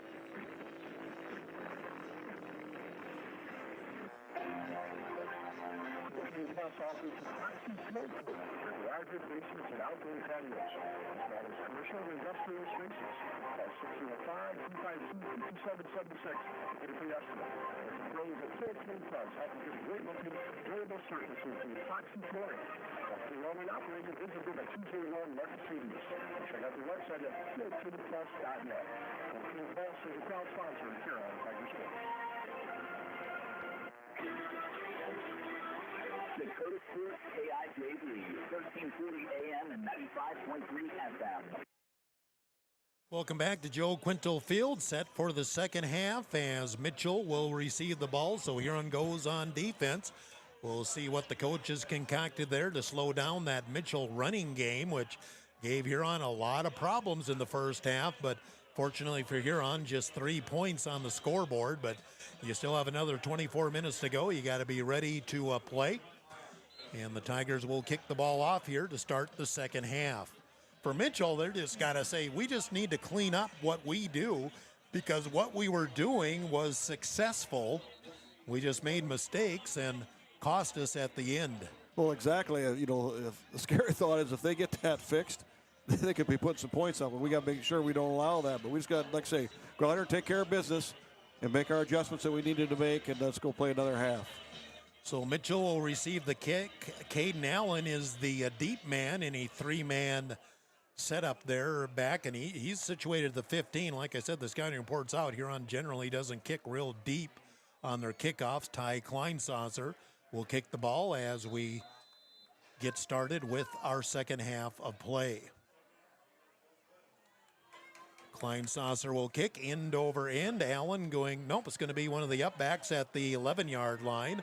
Coming up the right side of the field, up to about the 32. Cooper Bischoff on the stop. On special teams, I'm not going to let my younger cousin take all the special teams tackles. Mitchell Colonels have the ball 1st and 10 from their own 33-yard line. So who made the adjustments at halftime? We'll see here as we begin play. in the second half.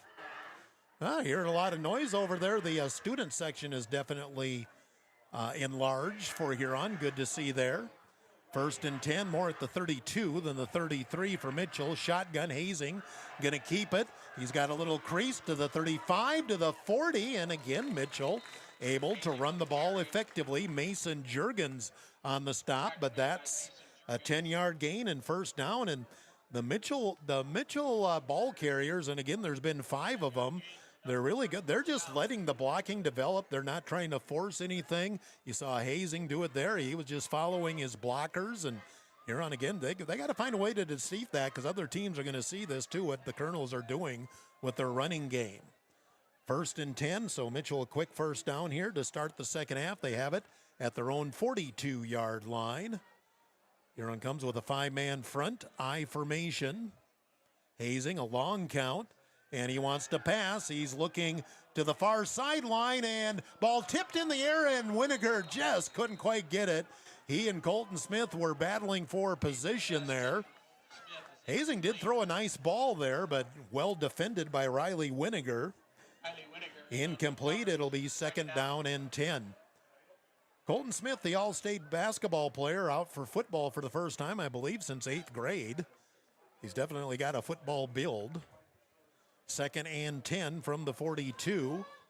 Mitchell Colonels. Hazing is in the shotgun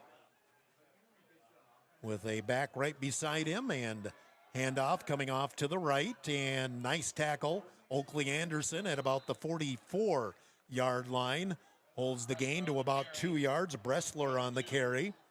It's 3rd and 8 for Mitchell from their own 44-yard line, and again, run is on the play sheet just as much as pass here potentially for Mitchell.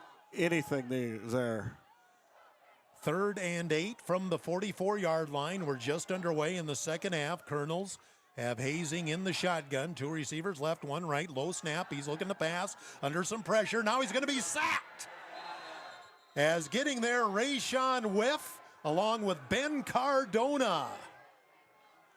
Just the 2nd sack of the season for the Huron defense. That's hard to believe. So we're going to go double sack on that with Whiff and Cardona. Cardona was the first man there. And that's going to be a loss of about 7 yards, and Mitchell will have to punt the ball with Schultz and Juergens back deep to receive the kick. No, not much of a rush this time. Nice high kick. And Juergens takes the fair catch. Boy, he only had LeBrun coming after him. Other than that, he might have had some room. But, hey, we'll take the ball. 1st and 10 Huron at about the 30-yard line. 9:48 to go in the third quarter as Huron will have the ball for the first time. Huron 21, Mitchell 3. We'll see what Huron's offense comes up with. They'll have it at their own 30-yard line.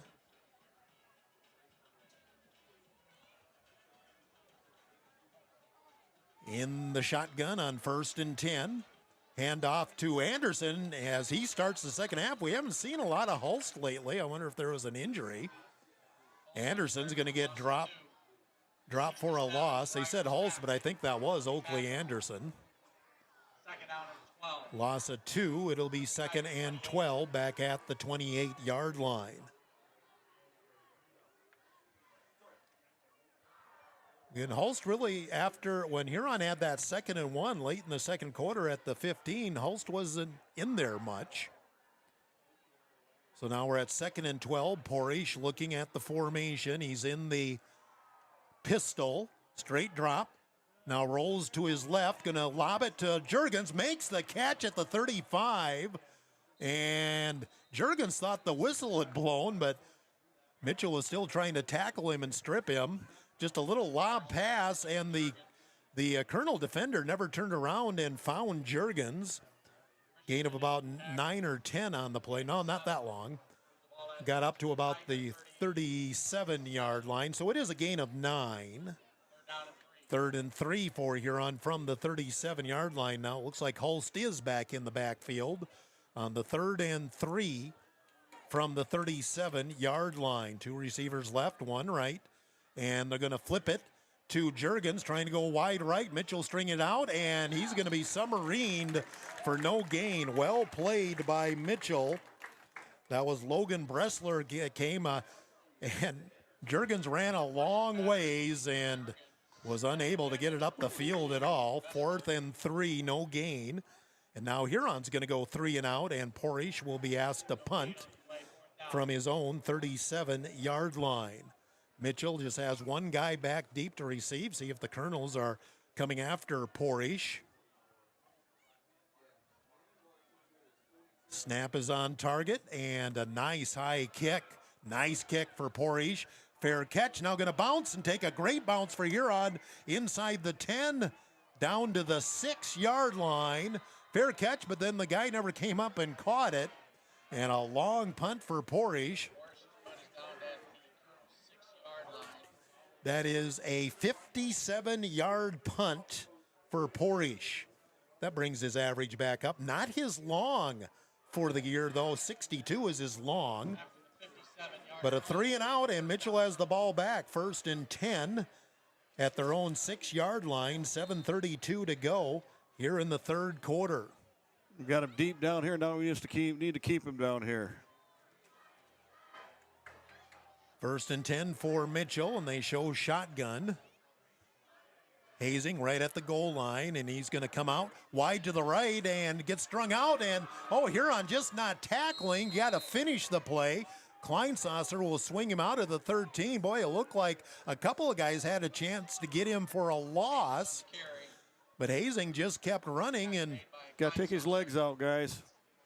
And Hazing's going to get about 8 yards on the play. It'll be 2nd and 2 for Mitchell from their own 13-yard line. Clock stopped at 7:23 to go in the 3rd quarter as Hazing was tackled out of bounds by Kleinsasser. So 2nd and 2, maybe 3. 2nd and 3, we'll call it for Mitchell. And Hazing under center. Inside handoff, LeBrun on the misdirection. He's got a lot of room. He's got the 15, the 20, the 25, the 30. Far sideline, finally rode out of bounds by Jeremy Hofer.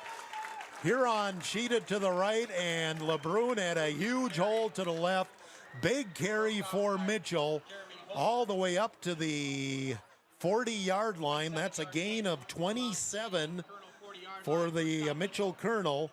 And they're all the way up to the 40-yard line, 1st and 10. And again, Huron still struggling to solve the Mitchell running game. And again, Jeremy Hofer making a tackle downfield. He ran a long way to get there. But that's not the guy you want making tackles. Good thing he did. 1st and 10 from the 40 for Mitchell. Fumbled snap, it's on the ground. I think Hazing came up with it. Still on the ground, and finally a Mitchell lineman popped on top of it. Cooper Bischoff came and swallowed up Hazing. But again, a fumbled snap, and Mitchell continues to live dangerously. That's going to be a loss of 4 on the play. 2nd down, 14. So like you said, you get a negative play. Defense has to take advantage here. 2nd and 14 from the 36-yard line. Hazing in the shotgun here, and he's looking to pass. Now he's under pressure, and he'll throw it. Is anybody there? He's tackled by Hulst, and that's very close to intentional grounding, and I think the officials are going to come together, but I think they are going to give him incomplete pass. So a strong rush by Landon Hulst came off the left side. Hazing did a good job just to get rid of it. Again, very close to intentional grounding. Instead, it'll be 3rd and 14 at the 36-yard line. Mitchell Colonels. 6:28 to go, 3rd quarter. Still 21-3 Huron. Slots left and right. Shotgun for Hazing on 3rd and long for the Mitchell Colonels. And low snap again. He has trouble with the handle. Picks it up, rolls to his right. Still rolling. Now he'll throw over the middle. Complete. And Huron doesn't make the tackle. Down the field is Allen, excuse me. And Hazing made the play with his legs. And then Allen was wide open. Another big play for Mitchell, all the way down to the Huron 27-yard line. 27-yard line. Tackle made by number 18. 37 yards on the pass completion to Caden Allen. And just like that, Mitchell in business. 1st and 10 at the 27-yard line. Inside handoff, and that's Bressler, and he gets caught low by Oakley Anderson after a short gain. Bressler for gain of 5. Oakley Anderson on the tackle. And put the ball to the 23-yard line. That's a gain of 5. 2nd and 5 for the Mitchell Colonels. 5.5 minutes to go here in the third quarter. Mitchell threatening, down 21-3. Here on Adam. 3rd and 14, and could not get the stop. Double wing, here's motion. Inside handoff to Bressler, and he doesn't get much as he runs right into Charlie Martin or Ty Kleinsasser, one of the two. Mitchell wanted a penalty. I'm not sure why. No gain on the play, and it'll be 3rd and 5 for Mitchell. Inside of 5 minutes to go, the pace of this game has been fast, but a lot of that to do with Mitchell having time of possession and running the ball a majority of the time. 3rd and 5, Mitchell from the Huron 23-yard line. Double wing formation. Bressler is the back. There's a little jump, and there's a penalty marker. And this is probably going to go on Huron. Yep, encroachment on Huron. That is a first down for Mitchell. 3rd penalty, 25 yards. And the Colonels a 1st and 10 from the 17-yard line. Mitchell 3rd first down, 2nd of this possession in the second half. Clock continues to roll inside of 4.5 minutes to go here in the third quarter. Huron still leading 21-3. That was our halftime score, but Mitchell is threatening again. 1st and 10 from the 17. They'll go I formation with receivers left and right. Hazing an option left. Pitches back to Allen. Turns the corner. Got the corner to the 10, to the 5, down to the 2. It'll be 1st and goal, and Huron really struggling to stop the run. I believe that was Riley Winiger on the stop. Well, Jeremy Hofer again, down to the 2-yard line. A gain of 15 for Allen, and Mitchell 1st and goal at the 2. Inside of 4 minutes to go in the third quarter. Remember, this possession started at the 6-yard line after Porish had the 50-some-yard punt. 1st and goal from the 2. Everybody's bunched in the middle. Hazing just trying the sneak up the middle, thrown back. You tell me who got the tackle. Flag comes in at the end of the play. Well, at the bottom, of course, is Oakley Anderson. I saw him the last guy up, so check out the penalty. If it's on Mitchell, that's big. On the Colonels, if it's on Huron, it's about a half-yard penalty. I don't think Hazing got any. Well, maybe he got to the 1, but let's check and see what the penalty is because they haven't made a signal yet. Penalty came pretty much as the play was ending. We're at 3:32 to go, third quarter. Huron 21, Mitchell 3. Personal foul on Mitchell. Colton Smith costs his team 15 yards. Second penalty, 25 yards. And all of a sudden, it would have been 2nd and goal at the 1. Now it's 2nd and goal at the 16 because that includes loss of down. Clock runs again as we're down to 3:20 to go and have been a very quickly paced third quarter.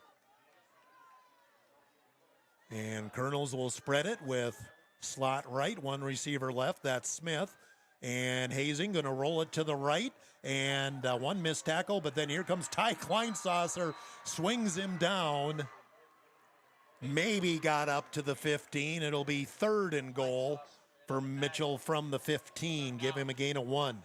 Ty Kleinsasser having himself a nice game tonight. Well, he's all over the place, which we need him to be. Well, he and Oakley Anderson, Ty just stepped in nicely for Colby Hofer last year. He's about the same build as Oakley and Colby. 3rd and goal from the 15 for Mitchell. I formation, roll it out, inside handoff LeBrun, and Kleinsaw's all the tackle broken, but then Oakley Anderson comes in, and Ty Kleinsasser goes down with an injury. Kleinsasser had him tackled in the backfield, and now he is on the ground after he missed that tackle. Injury on the play. Ooh. Don't like this. 2:23 to go in the 3rd quarter. Mitchell's going to have a 4th and goal from the 13, but an injury on the field, and it's Ty Kleinsasser. We'll take a timeout of 30 seconds on Dakota Sports. Sports injuries just on the sideline of the game. Take it sideline to right. Whether you're a weekend warrior, competitive athlete, or just love staying active, getting back to your best is what we do best. Our team of experts will work with you one-on-one to develop a rehab plan that is unique as you are. Don't let an injury keep you from doing what you love. Call Car Chiropractic today at 605-352-5264 or visit carchiropractic.com.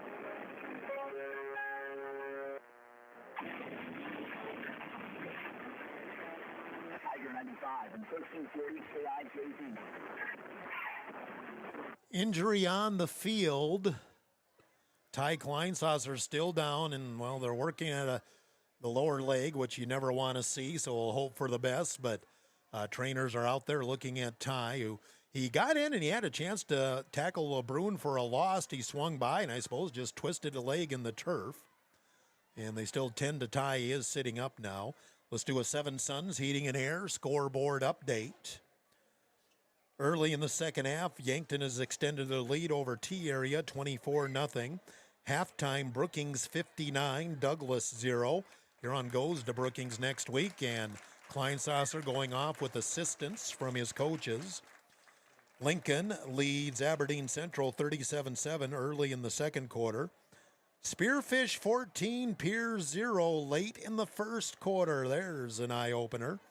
Watertown leads Sturgis 29-0 in the third quarter. And that is your Seven Suns Heating and Air scoreboard update. So Kleinsasser comes off the field, so we got a new inside linebacker in there. I imagine Holst or Jurgen's going to take over that. But a big play here for Mitchell. They have 4th and goal from the 13-yard line. They go tight formation with just one receiver, split wide right. Hazing is under center, and he's going to roll to right. He is looking to pass. He's under pressure, gets away from Whiff, throws to the back of the end zone, broken up in the end zone by the Tigers. And Huron holds Mitchell. The penalty loomed large. Trying to see if that was Riley Winiger on the breakup. It was the far side of the field. But Huron holds again and gets the ball back on downs with 2:01 to go in the third quarter. Still 21-3, Huron leading. Mitchell held the ball for 5 minutes and 31 seconds and nothing to show for it.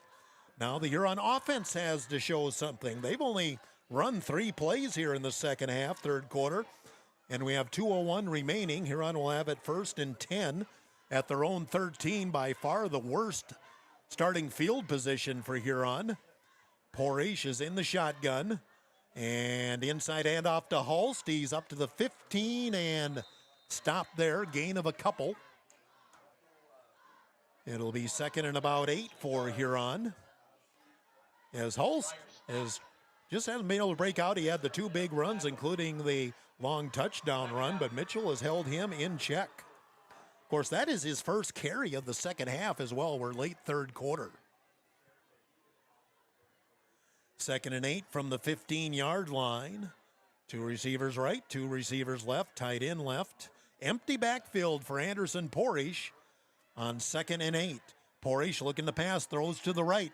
Pass is low but complete at about the 21, short of the first down. That was Mason Jurgens, who is by far the leading receiver for the Huron Tigers this year. 3rd and 1 after a gain of 7 up to the 21-yard line. Actually, it's going to be a long one, about a 1.5 yards. And Huron's going with the empty backfield here again. We're down to 50 seconds to go in the third quarter, a 3rd and 1 for Huron. And Porish going to keep it, gets tripped, but enough for the first down. Somebody caught him at the ankle right as he was starting to run.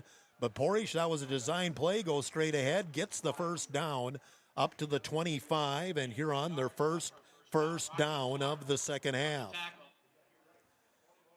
Huron now should be able to run out the clock. Not sure if they have to snap the play here again. We're down before the end of the third quarter. We're down to 30 seconds remaining. Getting a little surprised. I thought Mitchell would have a play clock up here, but they don't. Once you have one, you kind of want to have it every place you go. Well, it makes sense for everybody. So 16-15, Porish, empty backfield again.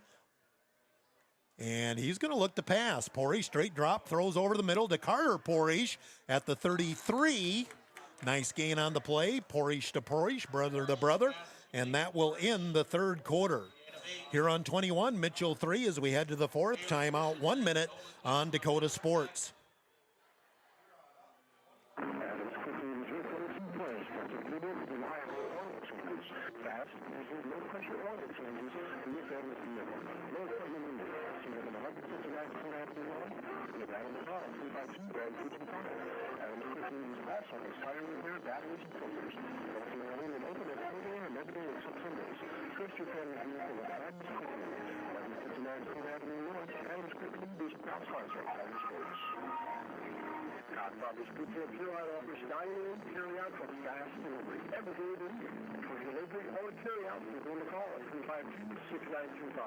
Not sure what the order from the electric menu, but dine in and try their famous Scott Robbins today. Featuring a variety of pizza slices, pizza chicken, and many salads and desserts through sauce.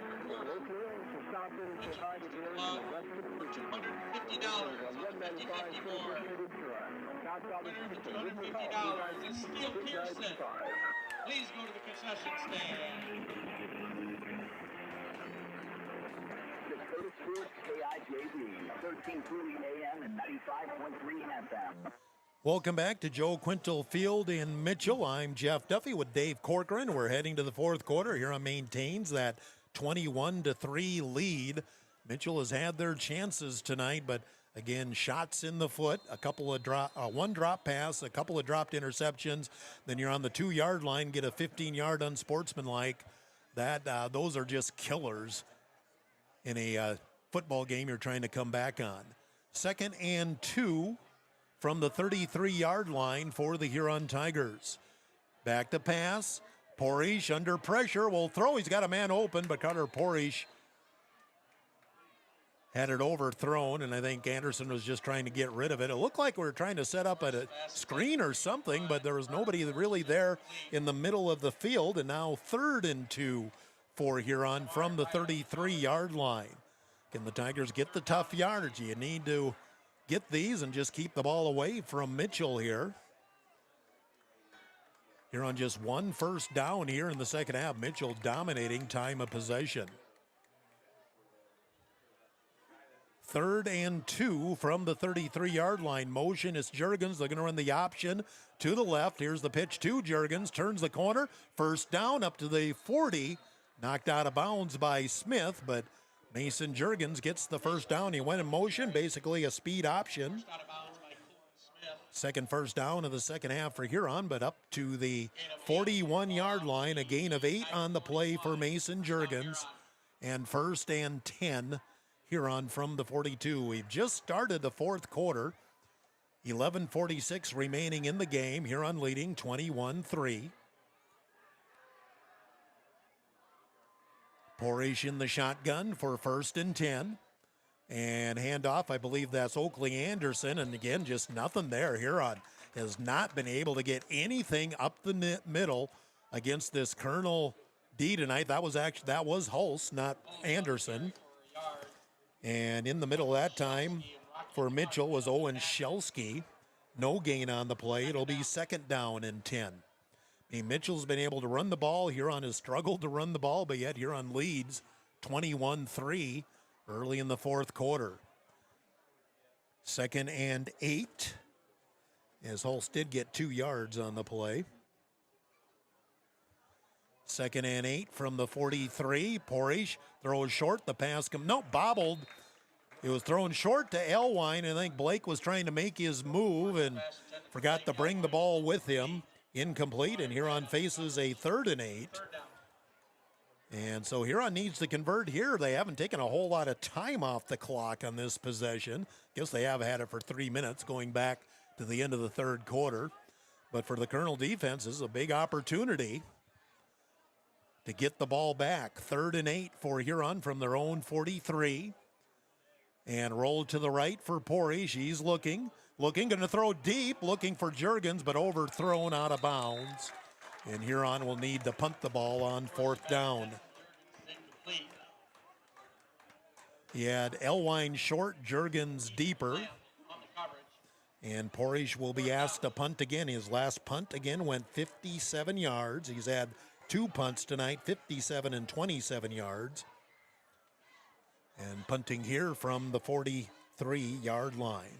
We need another boot here. Need to drive him deep again. Again, Mitchell only has 1 guy back deep to receive, and we'll see if they're going to come after this kick. Bryson North, the long snapper, right on target.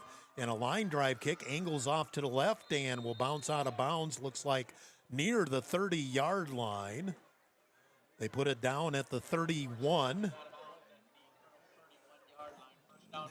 Just a 27-yard punt for Porish. And the Mitchell Colonels get the ball back with plenty of time left, but they do need 3 scores.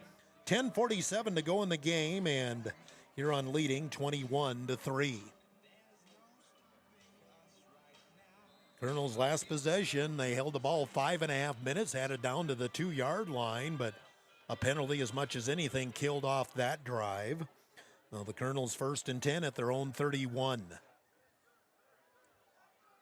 Tight formation, just 1 receiver out wide. Hazing under center, going to pitch, coming to this side. That's Bressler. Bressler going to be hit, and very short gain. And the ball came out. Huron says they have it, but I think the officials really haven't made up. They're going to say that he was down. I don't think the official really knew, and he had to make a call. I think somebody missed something there. No gain on, or I guess a yard on the play, 2 yards on the play. It'll be 2nd and 8. I didn't see it come out, so I can't make an informed opinion, and I never do that. It would be right all the time anyway. Was that Hofer on another tackle again? Mason Juergens. Mason Juergens, okay. Come on, yep. 2nd and 8 from the 33. Mitchell Colonels, again, tight formation. And Hazing going to roll to the right. He's looking, going to throw deep over the middle of the field, and Jimmy Schultz was the only guy looking back, and he came up but just couldn't scoop it off the turf. It was underthrown and intended for Plamp. It'll be 3rd and 8 from the 33-yard line for Mitchell. And Plamp never looked back. Jimmy Schultz did, but it was if it would have actually been on target, Jimmy would have had a good shot at picking that. Instead, we'll go 3rd and 8 from the 33-yard line. We need to hold them here again. 9:56 to go in the game. Start of the 4th quarter has been very slow with some clock stoppages. And Hazing the pass, throws over the middle and in and out of the hands of Smith. Another drop pass by Mitchell. Mitchell's grumbling about a little contact downfield there, and Mitchell's going to bring the punt unit in. Well, that's at least the 2nd drop. They've had 2 drop passes, 2 dropped interceptions, a big penalty, and a block punt. Mistakes have just killed Mitchell tonight. Schultz is the lone man back deep to receive for Huron, as Plamp will punt the ball away, presumably. On 4th and 8 for the Colonels. Snap on target, and he will boot it. Nice high kick. Schultz drifts up, fair catch, and sits down at the 41, makes the catch. Huron gets the ball with 9:44 to go in the game. The offense hasn't done a whole lot here in the 2nd half. Need to get something going here. As much as anything, just get the clock moving. 1st and 10 Huron at their own 41-yard line. Looks like it is Hulst in the backfield beside Porish, actually in the pistol. On the 1st and 10 from the 41 now, he slides up and beside Anderson. Mitchell showing blitz, and Porish going to keep it himself. Off tackle, not much. He caught down low, maybe a yard on the play. Trying to see the man on the bottom there who played that very well for Mitchell. I believe that was number 67. Briar Stack. Gain of 1 on the play for Anderson, 2nd and 9. Keep that clock running. Yep. 9:15 to go in the game. Here on 21, Mitchell 3. Slots right, slots left. On 2nd and 9. In the shotgun. Here's the bubble screen to Winiger. Winiger trying to cross the field, breaks one tackle and got caught from behind by Colton Smith. Short gain up to the 45-yard line. It's going to be 3rd and 6 for Huron from there. First catch of the night for Riley. And 3rd and 6 from the 45-yard line. Huron Tigers. They are keeping the clock moving at least. Elwine into the huddle for 3rd down as Porish comes in with the play. Huron will go trips left. Carter Porish is wide to the right on 3rd and 6 from the 45 in the pistol. And straight drop for Porish, has some time. Going to throw deep to the far sideline and in and out of the hands of Juergens. I think they were looking for a flag. I didn't see anything over there. Well, it goes back to the defensive back, LeBrun, never looked back. You can face guard, but you have to be making a play on the ball, I think is how it's supposed to go. And while that came up last week against Aberdeen and was not called either, maybe that's not a high school thing. In any case, another punt for Anderson Porish from the 45. 8:12 left in the game. Looks like Mitchell's going to bring everybody but the kitchen sink Well, with they've him. been pretty much showing this every punt. And now we have a whistle, and I think somebody must have been over the ball. Oh. Jeremy Hofer, who was right by that official, is called for lining up over the ball. He was the gunner on the left side. 4th penalty, 30 yards against Huron. Now, in theory, Jeremy is supposed to be able to ask the official, am I on the line? Snap is there for Porish. He'll do the kick. Wobbler will bounce inside the 30, take a Huron roll to the 15, to the 10, then covered at the 12 by Mitchell. So an effective punt by Anderson Porish, as that one goes 48 yards, his 4th punt of the game. And with 8:03 remaining, we're still on that 21-3 score, which was our halftime score. How much does that block punt loom now? Oh, huge, huge. Making it a 3-score game. So Mitchell will take over deep on their end of the field, 8:03 to go. Huron really has not done a lot on offense here in the second half. 1st and 10 from the 12 for the Colonels. And Hazing in the pocket, scrambles out, looking to throw, and the pass is complete right between a pair of Huron Tiger defenders. Colton Smith able to make the catch, and that'll be a 1st down for the Colonels. Their 4th 1st down of the second half. First catch for Smith up to the 23. That's a gain of 11. Again, there were 2 defenders right there, but Hazing a good job of threading that right on target to Colton Smith. Mitchell 1st and 10 now at their own 24. Here comes the reverse again to LeBrun, coming to the near side, and ball comes out, but going to roll out of bounds as it was stripped by Landon Hulst.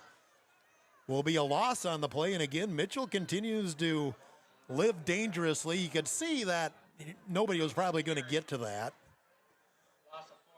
Loss of 4 for LeBrun, back to the 20. It'll be 2nd down and 14. Again, a negative play. Tiger defense needs to use this to their advantage. Again, the clock stops about every play. He's stopping the clock now, 7:27 to go in the game. We need that thing to start running. Slot right, one receiver left on 2nd and long for Mitchell. Shotgun for Hazing. Hazing going to keep it himself to the right. Head down. He's up close to the 25.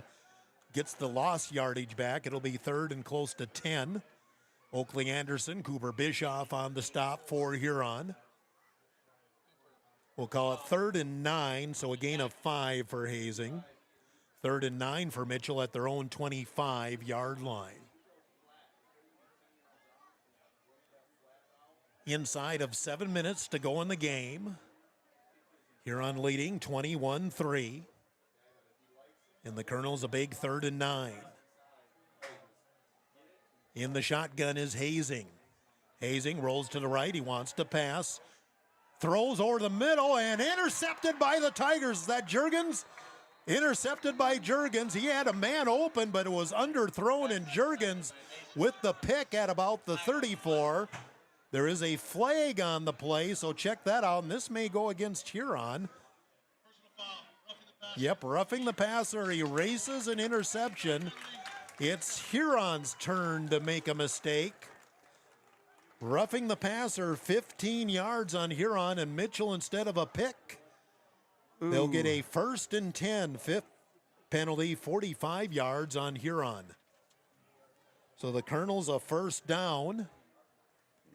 Like I said, those are the mistakes that have been plaguing Mitchell tonight. Now Huron makes a huge mistake. Instead of having the ball, Mitchell a 1st and 10 up to their own 39-yard line. Inside of 6.5 minutes to go in the game. Hazing, a bad snap over his head, and does he get on top of it? He does. Hulst able to hop on top of him as Hazing just got there before Hulst did. That's going to be a big loss on 1st down for Mitchell, as they will put the ball back to the 29-yard line. So a loss of 10 for Hazing, but he does maintain possession for Mitchell. They've had a few of those. Yeah, that's happened a couple of times. You know, and we've been lucky we've come on the good end of that deal, too. So 2nd and 20 from the 29-yard line. Mitchell Colonels. Slot right, slot left, shotgun for Hazing. Hazing looks to his left, going to swing it out near side. Pass complete. Great open field tackle by the Huron Tigers, Tice Huber. He was one-on-one out there with Caden Allen and put him down where he sat. No gain on the play. It'll be 3rd and 20. That's open field, and Tice showed some wrestling moves there. Yeah, you wrap him up and you take him down. Double leg. 3rd and 20 for Mitchell from the 29-yard line. 1 minute after 9 o'clock, KIJV, AM/FM Huron. Shotgun, Hazing, straight drop. Going to throw it. Has the screen to the far side. Bressler, one broken tackle. He's still on his feet and close to the 1st down. Huron continues to struggle tackling Logan Bressler, and all of a sudden Mitchell's at a point where they can there's a flag back on the play, but Mitchell could go for it on 4th down, but check out the flag first. Looks like it might be on Mitchell because they're checking with the Huron sideline. What do you want to do?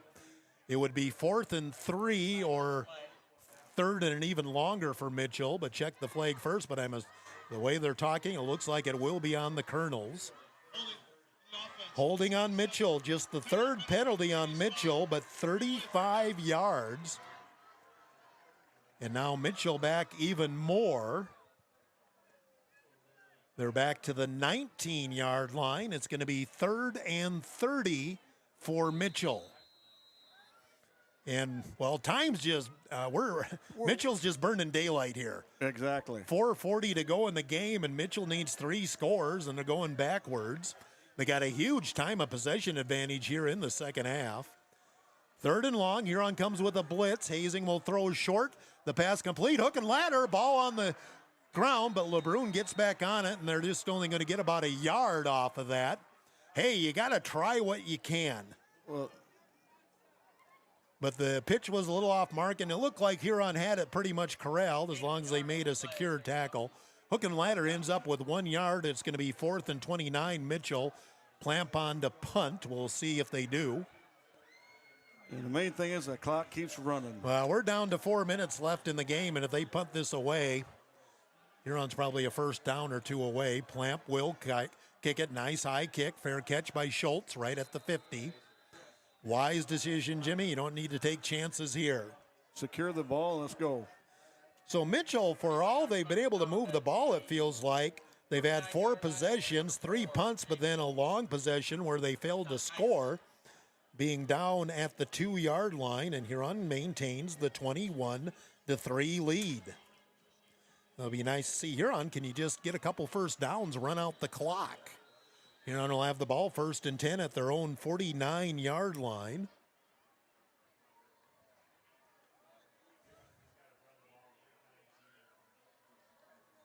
Tigers will come with trips to the right, 1 receiver left. Well, Carter Pori shifts in tight to the line. Shotgun on 1st and 10. And Porish runs into Hulst, and Porish is going to keep it, turns the corner, and he'll get a first down, a broken play. Worked out. Porish gets, or did he might have stepped out right before. I thought he got down past the marker, but he did not. Gain of 9, but also stops the clock. It'll be 2nd and 1 for Huron at the Mitchell 42-yard line. Clock stops as he did go out of bounds. 3:43 to go in the ball game. Huron Tigers 21, Mitchell 3. Huron closes out the regular season at Brookings next Thursday. Brookings, kind of a hot team right now. Get on the line! 2nd and 1. They're getting mad at Carter Porish not being where he's supposed to be. 2nd and 1. They do the flip back to Hulse, tripped up. I think he's got enough for the first down, but a nice open field tackle by Mitchell. That was Kyson Herman with the stop, but again, enough for the first down. Just the 3rd first down in the second half for Huron, up to the 41-yard line. That's a gain of 2. And Huron a fresh set of downs, 1st and 10 at the 41, as the clock rolls inside of 3:20 to go in the game. I think Anderson Porish asking the white hat, now what do I need to watch? Because there's no play clock here, and I think he's just trying to he wants to get that play clock wound down before the ball is snapped. Inside handoff to Hulse, turns the corner, 35-30. And that should be enough for a first down for Huron after a gain of 11.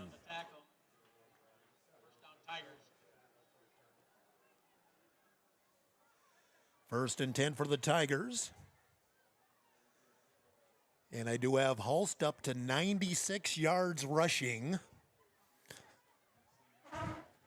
He's got a 100-yard streak going. It'll be 1st and 10 Huron from the 30.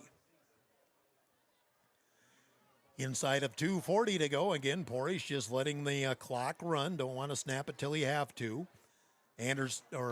Oakley Anderson in to run the ball here, and he'll come up the middle. He'll get another 5 yards on the play. It'll be 2nd and 5.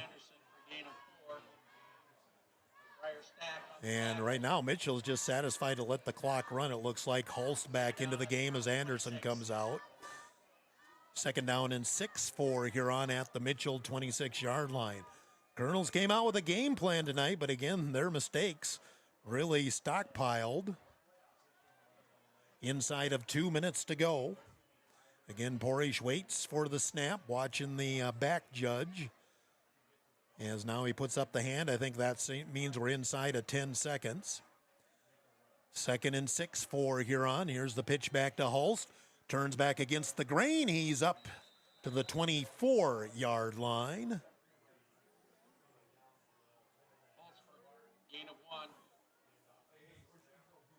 And it'll be 3rd and 5 for Huron from the 25-yard line. I think that puts Hulst at an even 100 yards I'm just trying to do the math in my head. And again, Huron just watching the clock run. Again, Mitchell's going to let the clock run. 3rd down and inside to Hulst. Another couple of yards. And we're down to 1 minute left in the game. It'll be 4th and 3 for Huron. Huron will probably run a play if they get the first down, fine. If not, they'll let Mitchell run a play as we're inside of 50 seconds to go. Huron will move to 7-1 on the season. Wasn't always pretty tonight, but the W is on the board. Now Huron has some confusion on what they want to do here with the formation on 4th and 3. Now Huron does a shift, trying to move guys around. 4th and 3, and Porridge actually going to pass, going to throw to Elwine in the corner, and touchdown Huron. Elwine makes the catch in the corner, 24 yards, and Huron adds on a score to go up 27-3 with 19 seconds left in the game. First touchdown of the season for Blake Elwine, and Anderson Porish will kick the extra point.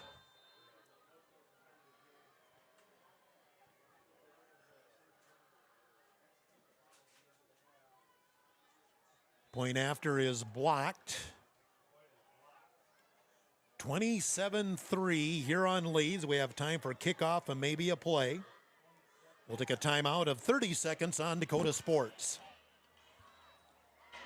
Proud to sponsor the Huron Tigers. The doctors and staff at the Huron Eye Clinic are committed to providing quality service and products to their patients in Huron and surrounding areas. The Huron Eye Clinic offers comprehensive eye exams, contact lens exams, infant teeth screenings, LASIK consultations, ocular disease services, and pediatric eye care. Stop in at the office at 1288 Dakota Avenue South to make an appointment, or call the Huron Eye Clinic today at 605-352-4181. You're listening to the Huron Tigers on Dakota Sports KIJV. Back at Joe Quintal Field as well. We just have 19 seconds to work off the clock, and this game will be in the books. The Huron Tigers will move to 7-1 on the season.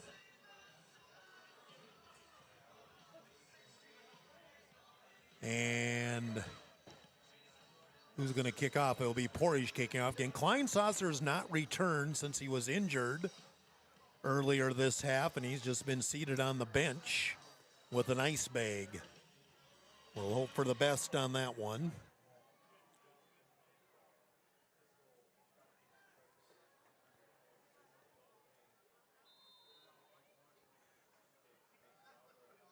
And Porridge with the kick, he'll go end over end.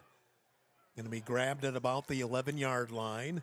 Mitchell coming up the middle of the field and staying on the feet. Finally pushed back Riley Winiger on the stop for the Tigers. With 10 seconds left, so time for one more play, basically. Well, look at that. Huron actually had the time of possession advantage in the second half. Never felt like it. We're going to be about even for the game. Mitchell will have the ball 1st and 10 at their own 25-yard line.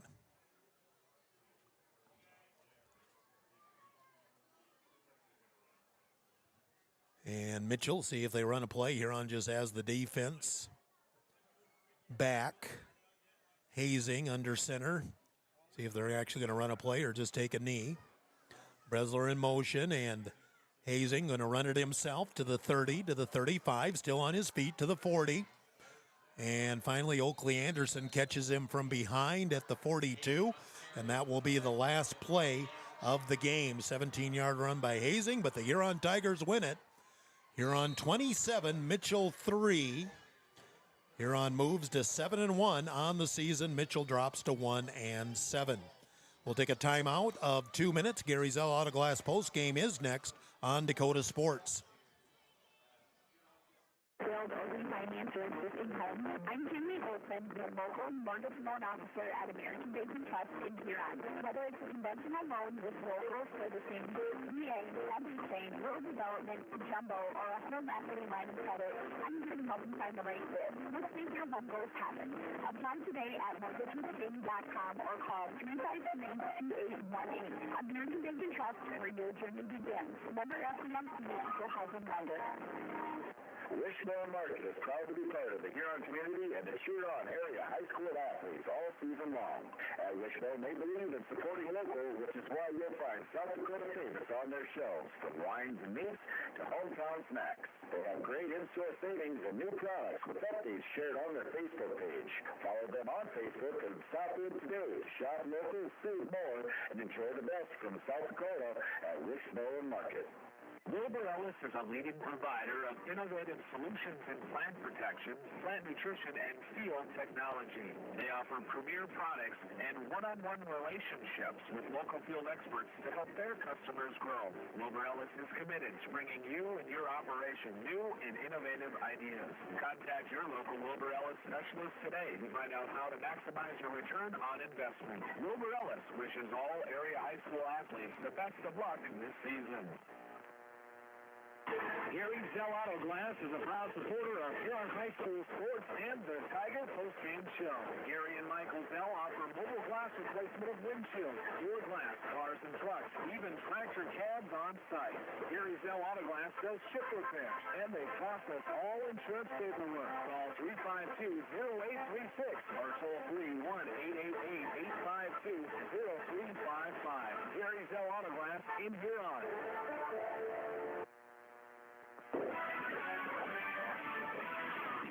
The Huron Tiger post-game report on Tiger 95 is brought to you by Gary Zell Auto Glass. Here's the voice of the Tigers, Jeff Duffy.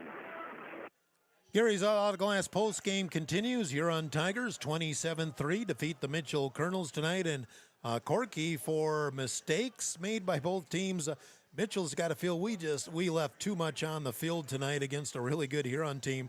They had their chances, but just made too many mistakes. Oh, that's it. And they, those things come back to haunt you, and in a big way, the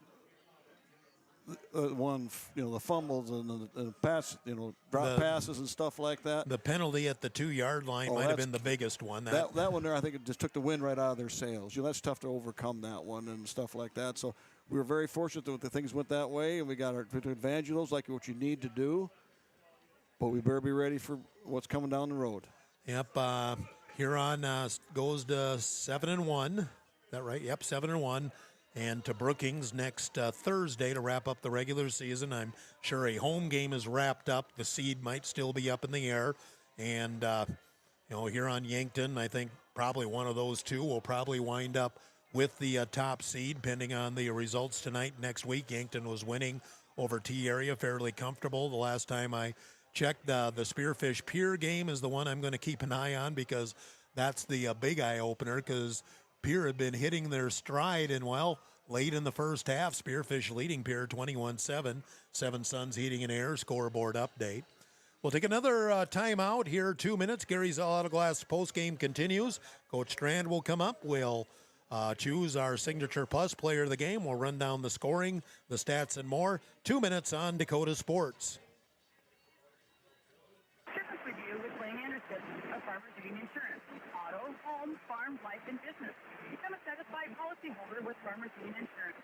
Farmers Union Insurance, Lane Anderson, 1835 Arizona Avenue, Southwest in Huron. Looking for personalized apparel specifications and sweatshirts ready to fit. Beauty sports and course. About signs, logos, money, etc. Beauty sports and course. Out front with the Tigers. Beauty sports. Downtown Huron. The one tennis stores in 12 cities to see the way with the buying knowledge menu and the best values from the recent South Asian brands. Some of them are America's number one dealer for ready-made furniture. Some brands are from the Midwest largest retailer for Sears, Simmons, Stearns & Foster, and furniture and mattresses. Some of them is completely locally owned and operated. Our staff, including Simmons and Lemons, is named heavily as one of the neighbors in Huron. So for the best things at the best prices, and we know truly local service, service clean and finishing in Huron. Treat yourself right and have the Dairy Queen of Huron. The August blizzard this month is Reese's Caramel Craze, and it's only for a limited time, so get your new favorite blizzard today. For birthdays or anniversaries, or for any occasion, get a DQ cake. Call 352-5097 and shop it and order one for your party. Treat yourself and then reward yourself with the DQ app and download it today and save. Dairy Queen of Huron is open every day of the week for lunch, dinner, or an anytime snack. Dairy Queen of Huron. Are your kids performing to their full potential? Does the ration provide everything they need? With the experienced feed consultants at Huron Feed, help you get the performance you want and the service you deserve. With the ability to balance rations for every stage of a farm's life, the feed consultants provide valuable information to support your operation. They strive to provide best-in-class service and knowledge you can count on. Huron Feed, your local feed supplier. Tiger 95 and 1340 KIJZ are your home for Huron Tiger Sports. Welcome back to Joe Quintal Field. Continue the Gary Zell Auto Glass postgame. Here's the rundown of the scoring. Huron opened the game with a nice drive, a big kickoff return by Mason Juergens to start the game. Landon Holst, the first of 2 touchdown runs. Huron's up 6-0. Huron went ahead, Mitchell came back, had a nice long drive, 5.5 minutes, kicked a 27-yard field goal by Hunter McGee. It was 6-3 at that point. Huron turned around to Landon Holst, ripped off a 43-yard touchdown run. Also cost the 2-point conversion pass from Anderson Porish. 7.5 minutes to go in the first half. Huron led 14-3. Key play of the game late in the first half as Mitchell had a 4th and I believe 14 back at their own 13. They punted. Huron came with the punt block. Mason Juergens blocked it. Oakley Anderson scooped and scored.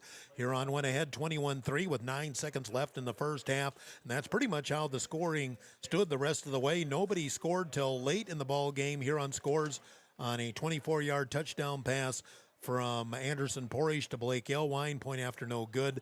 27-3. The Huron Tigers win it here tonight. And it looks like Coach Strand is making his way up. So again, we'll make the pick here on the Signature Plus player of the game, get his thoughts here, and you might be able to give us a little idea where maybe we're going to wind up here once we get to the postseason. Of course, a lot will depend on that Brookings game as well. We'll take a timeout of 2 minutes, return here to Joe Quintal Field, talk to Coach Strand. 2 minutes on Dakota Sports on Tiger.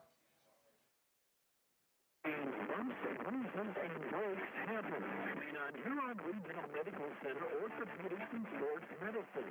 Orthopedic surgeons Dr. Kevin Hooper and Dr. Todd Anderson, along with the pro rehab physical therapy teams, are here to get you back in your game. Schedule an appointment at HuronRegional.org, because when it comes to your health, the right care is right here. Best of luck to our area athletes from Huron Regional Medical Center. 1919 root beer is brewed in small batches with only the finest ingredients, real sugar and real vanilla. Their unique recipe and choice ingredients make 1919 root beer the creamiest, full-body draft root beer available. Pick up 1919 root beer, distributed by Elwine Brothers, at your favorite convenience store or grocery store in Huron. Elwine Brothers wishes the Huron Tigers the best of luck. Go Tigers! Northern Center for Recreation in Huron is your ultimate destination for fun and fitness. Challenge yourself and get fit with a fitness class that fits your schedule. Northern Center offers water classes, weight and cardio classes, bicycle skin classes, and more. New fitness classes are led by the Northern Center's expert instructors.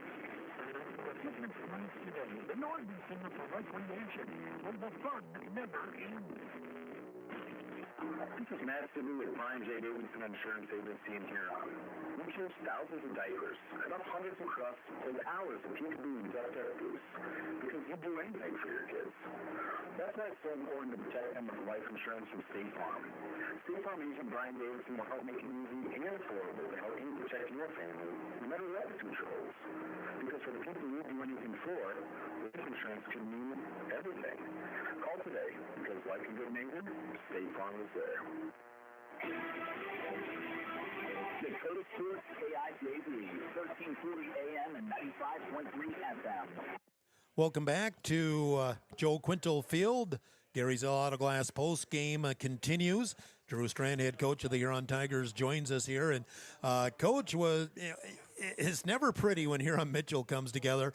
Nice to get the lead at halftime because we just couldn't get a lot going on offense, especially in the second half. Give the kids credit, though, while there was some bending on defense, when plays were needed, they were made. Yep. I mean, our guys just continued to come out and continue to fight through every situation.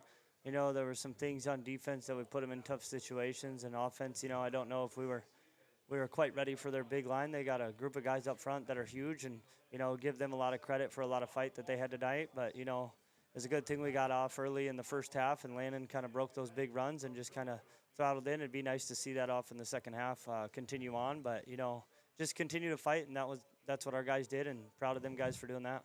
Well, as much as anything, special teams was probably the highlight tonight. Started with the opening kickoff. Mason Juergens gets it back to the 50-yard line. We wind up scoring on that, but of course the big one was at the end of the first half. It looked like, I'm assuming, we had a all-out, sell-out, let's try to block the punt on 4th and long from the 13 late in the half. I think it was Mason Juergens that got it. Oakley Anderson scoop and score. I don't think he could. It's hard to design a punt block, but that's exactly how you would design it. Yep, I mean, we've been going over it all week. Actually, it was Landon Holst that blocked it. Oh, Landon Holst, okay. And then Oakley, they're on the same side, and Oakley picked it up, and we got Mason, Landon, and Oakley on that side. And so, we've been working on it, but, and we tried it in T, and we ran into the kicker, so it's kind of like, when do we do it and when do you don't? Because, the field position is there, but, perfect opportunity with short time to go after it. And, the guys executed, and they were disciplined enough, to kind of get it. And it was just a huge momentum shift for us to have that going into halftime. Well, as far as the Twitter universe knows, Mason Juergens had the block punt. I'll say that. So, but so defensively, there were some struggles. Mitchell ran the ball effectively. You knew that was coming with the reverses and the cross bucks, to pull out an old term, and they were running it effectively, and it just seemed like we were having a hard time adjusting, and we certainly weren't wrapping on them when the first guy got there. Yep, I mean, I think a lot of guys, they kind of ran in and threw their hits in and threw their shoulders, so we got to figure out how to wrap guys up, and it's tough. We put them in some situations where, we walked guys up and we were in like a 3-5 look, and so once they got past that, second line, there was kind of just a couple guys left, that had to go make a tackle, and our guys rallied enough, to stop them from actually exploding into the end zone. And so, I give our guys a lot of credit on trying to adjust and then listen to us the second half and kind of make some adjustments there to help out, but, it's just guys just kind of being disciplined enough to stay at home. And, thankfully we had enough guys, kind of still going to the ball through situations to make it happen. Signature Plus player of the game. We're going to go with the Troll Patrol tonight. Ty Kleinsasser. Oakley Anderson won it the first game of the season. Ty Kleinsasser did leave with the injury. Right now the hope is that won't be a huge issue, but we'll talk about that at a later time. But Ty, I mean, he's one of the, he kicks off for the most part, and then he's just following the ball because he kicked it, and he gets a couple of hits, and boy, he is just very active back there along with Oakley, and part of that is the defensive line keeps the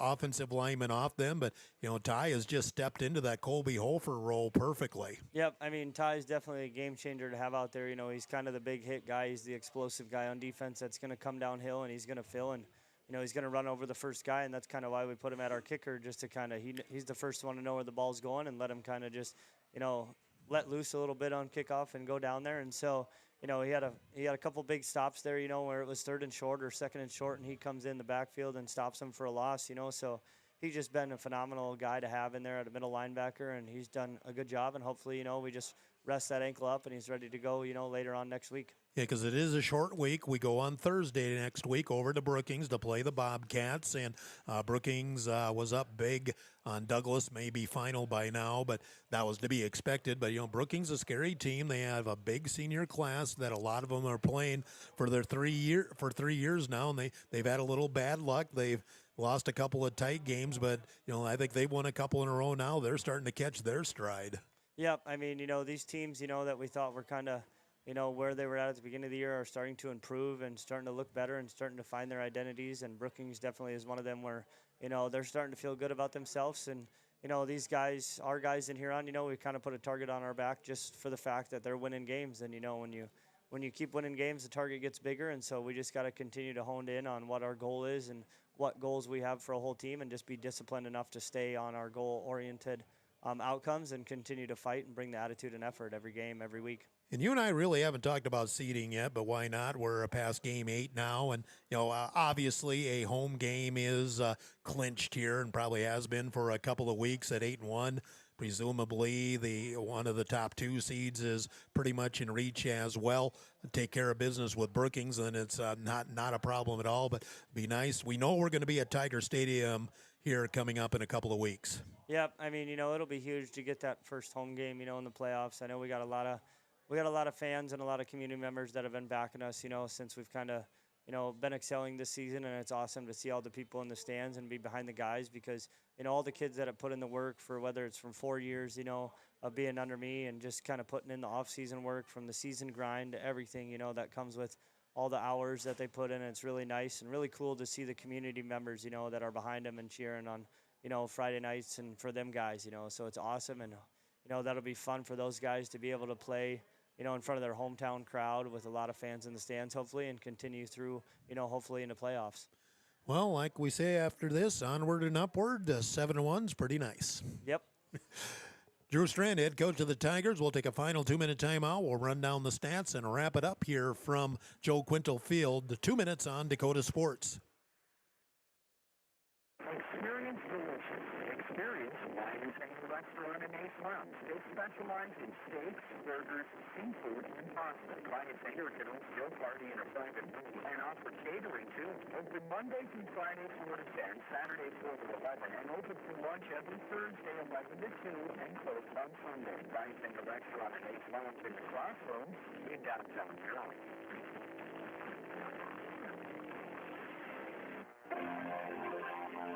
Bus office and classy smoke larger basements and outdoor patios, as well as commercial and industrial spaces. Call 605-252-5776. Get a free estimate. Pros of Full Clean Plus help you get great looking, durable surfaces in epoxy flooring. The owner and operator visit them at 201 Market Street East. Check out their website at fullcleanplus.net. Full Clean Plus is a proud sponsor of Huron Tiger Sports. Car chiropractic, we know sports injuries just on the sideline of the game. Make it sideline for life. Whether you're a weekend warrior, a competitive athlete, or just love staying active, getting back to your best is what we do best. Our team of experts will work with you one-on-one to develop a rehab plan that is unique as you are. Don't let an injury keep you from doing what you love. Call Car Chiropractic today at 605-352-5264 or visit carchiropractic.com. Adams Cooking is your go-to place for convenient, reliable oil changes. Fast, easy, no-pressure oil changes for your family meal. No appointment needed. See them at 1159 Third Avenue Road. Give Adam a call at 352-9355. Adams Cooking also has tire repair, batteries, and filters. Working alone and open at Pregame and every day except Sundays. Trust your family vehicle with Adams Cooking.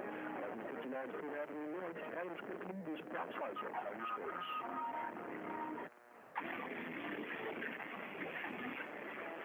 Tiger 95 and 1340 KIJV. Welcome back one last time here as we continue our Gary Zell Auto Glass post game. Huron Tigers defeat the Mitchell Colonels tonight, 27-3. Ran down the scoring earlier. Let's run down the individual stats. Mitchell had 188 yards rushing, and nobody had more than 50. They were very efficient, had 5 guys that ran the ball consistently.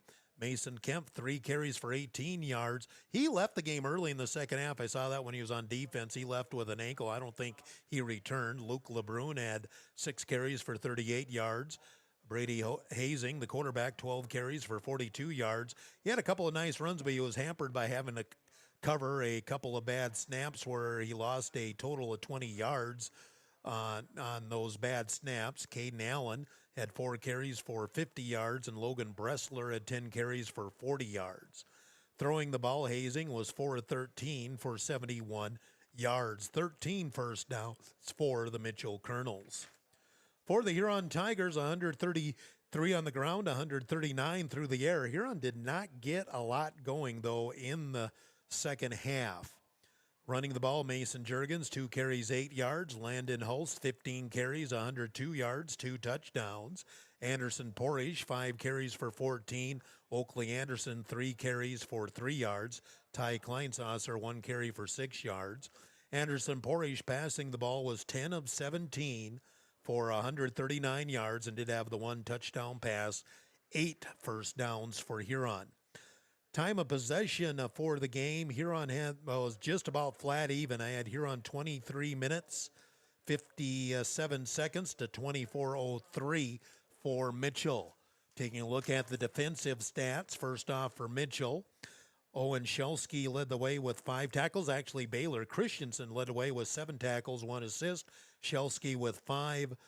Briar Stack had 4 tackles, 1 assist. 4 tackles, Luke LeBrun. 4 tackles, 1 assist, Logan Bressler.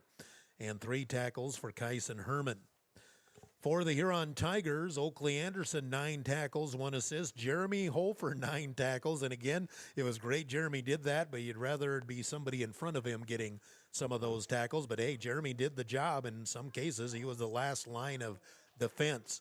5 tackles, 2 assists for Ty Kleinsasser. Did leave the game late with the injury. Landon Hulse, 4 tackles, assist, and he did block the punt.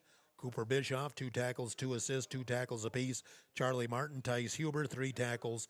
Mason Jurgens and Rayshawn Whiff and Ben Cardona split a sack for the Huron Tigers as well. So there you go, Corky. We're 7-1. One last road trip here in the regular season to Brookings. I know you're going to have to sit that one out, but I'll think of you when I'm up in the luxury box 6 stories above the field there at SDSU. That's the toughest part. I don't get to go there, and I enjoy that tremendously. So join us next Thursday. First Tuesday, it's volleyball. Huron hosting Pierre, 6:10 pregame, 6:30 with the start. Then on Thursday, Huron at Brookings, and 6:30 pregame, 7 o'clock with the kickoff to wrap up the regular season. First round of the playoffs the following Thursday. Huron will be at home, seed and opponent to be determined. Tigers win 27-3. Big thank you to Corky for helping us out tonight. Big thank you to Amanda back at the studio for keeping us on the air. Tigers win 27-3. This has been a presentation of Dakota Sports, committed to excellence.